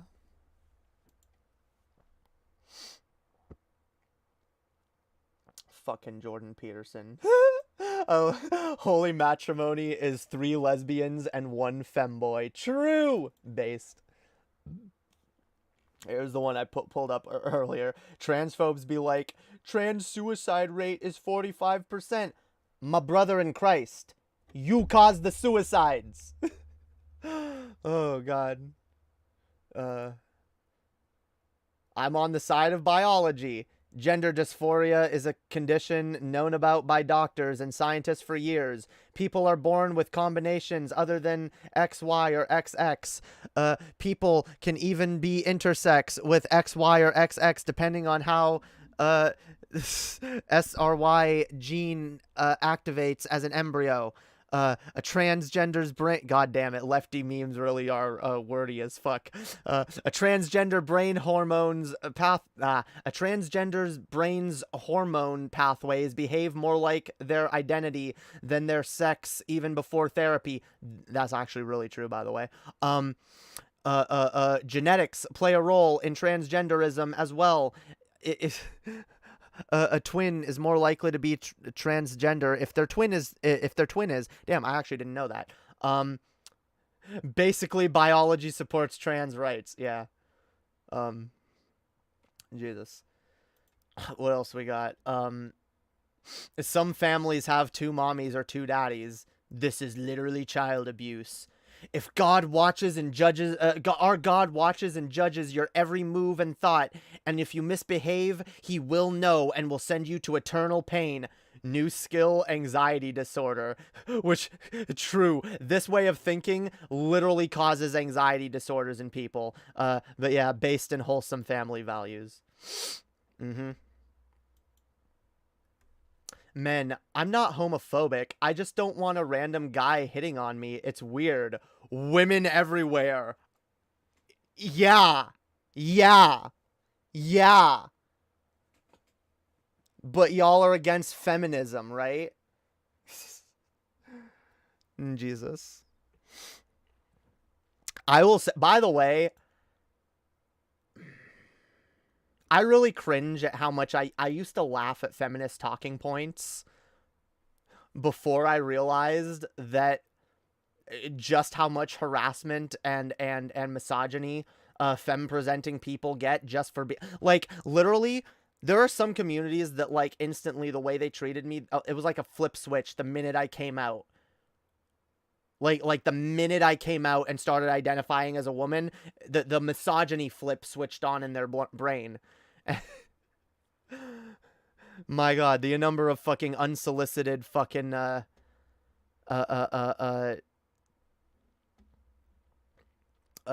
sexual advances I've gotten from men already. The number of, yeah, holy fuck. If you get a loan at a bank, you'll be paying it back for 30 years. If you rob a bank, you'll be out in 10 years. Follow me for more financial advice. True, based, and anarchy pilled. Don't rob a bank, guys. All right, not acceptable. I kind of, this is just cute. This is just a cute meme. Do not use blade to open. I like that. That's a wholesome meme right there. All right, that's just a wholesome meme. No, you have to support their either Ukraine or the Russian government. I support the abolition of all states. Solidarity with the people of Ukraine and Russia. Based. Hell yeah. Based in anarchy pilled. Get in the tank, comrade. We're going to seize the means of hormone production. True. All right. DIY HRT all day, every day. Let's go.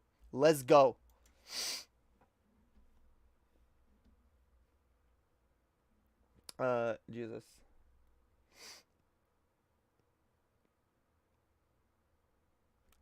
What is this? We bought random number. What? We bought random numbers generated by a graphics. Oh, yeah. People buying their crypto shit. This, by the way, who had a, some people have a problem with this take. All right. I think honestly, this quote right here sums up my problems with Chick-fil-A perfectly. My stance on Chick-fil-A perfectly. Oh, I just realized, yeah, we can get rid of the swag. But yeah, this meme sums up my thoughts on Chick-fil-A perfectly. If a restaurant was taking the money they make and giving it to organizations trying to dissolve your marriage and take your kids away from you, you wouldn't give a shit if they had really good lemonade. You wouldn't eat there. Don't eat at Chick-fil-A. Damn right. Fuck Chick-fil-A. All right? Hell yeah. Teaching kids about frogs isn't grooming them to become amphibians. Reading a book about Einstein won't make your kids smarter. Acknowledging that some kids have two dads isn't trying to make them gay. It's helping them learn about the world around them. Imagine that. Imagine actually raising your kids to learn about the world they live in, rather than forcing them into boxes. Anyway,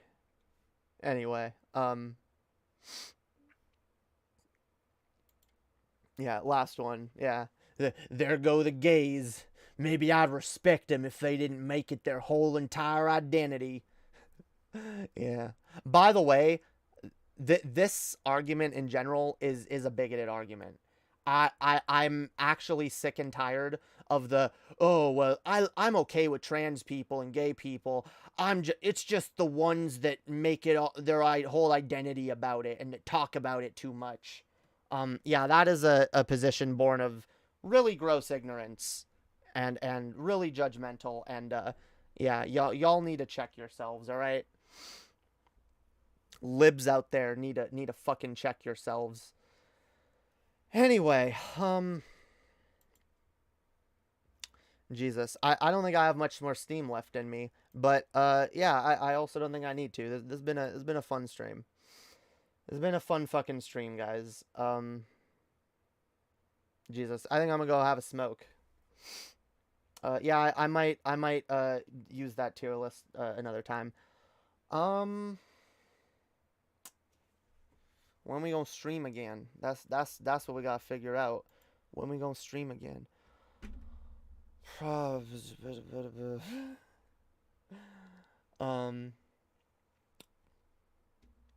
was gonna stream tomorrow, but we streamed today. So yeah, I'll see y'all on either Friday or Saturday. Yeah, yo, it's pussy mode homophobia. It really is. It really is. I know people in my life who, again, like, call themselves allies, and then they say shit like that. You know, oh, like, I'm just annoyed at the people who make it their whole identity, and like, oh, like, why do you have to introduce yourself as being queer or trans, and like, oh, like, why is this so important to you? Why do you have to talk about the fucking bigotry you receive constantly? I don't fucking know, fam. I wonder why. People need to learn to check their goddamn privilege, alright? Unironically. You know? Look, I get it. White people have problems too. Cishet people have problems too. But, like, my God. You know, I think I'm more and more taking to heart the idea of, like, judge not lest ye be judged. Because I think that's so important. And not enough people live that way, and it's sad. But anyway, yeah, I'm a peace out. I'm a go eat and have a smoke.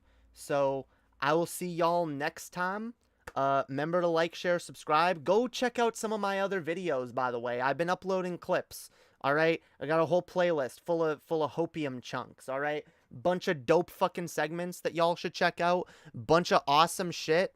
All right, videos that are definitely worth watching, definitely worth your time. All right, go check some of them out. Also, go join my fucking Discord, fam. Go join my Discord where you can get notifications for live streams and shit. You can get notified. Also, we have a live stream chat that I sometimes put on the screen where you can chat with our cute little hopo emotes.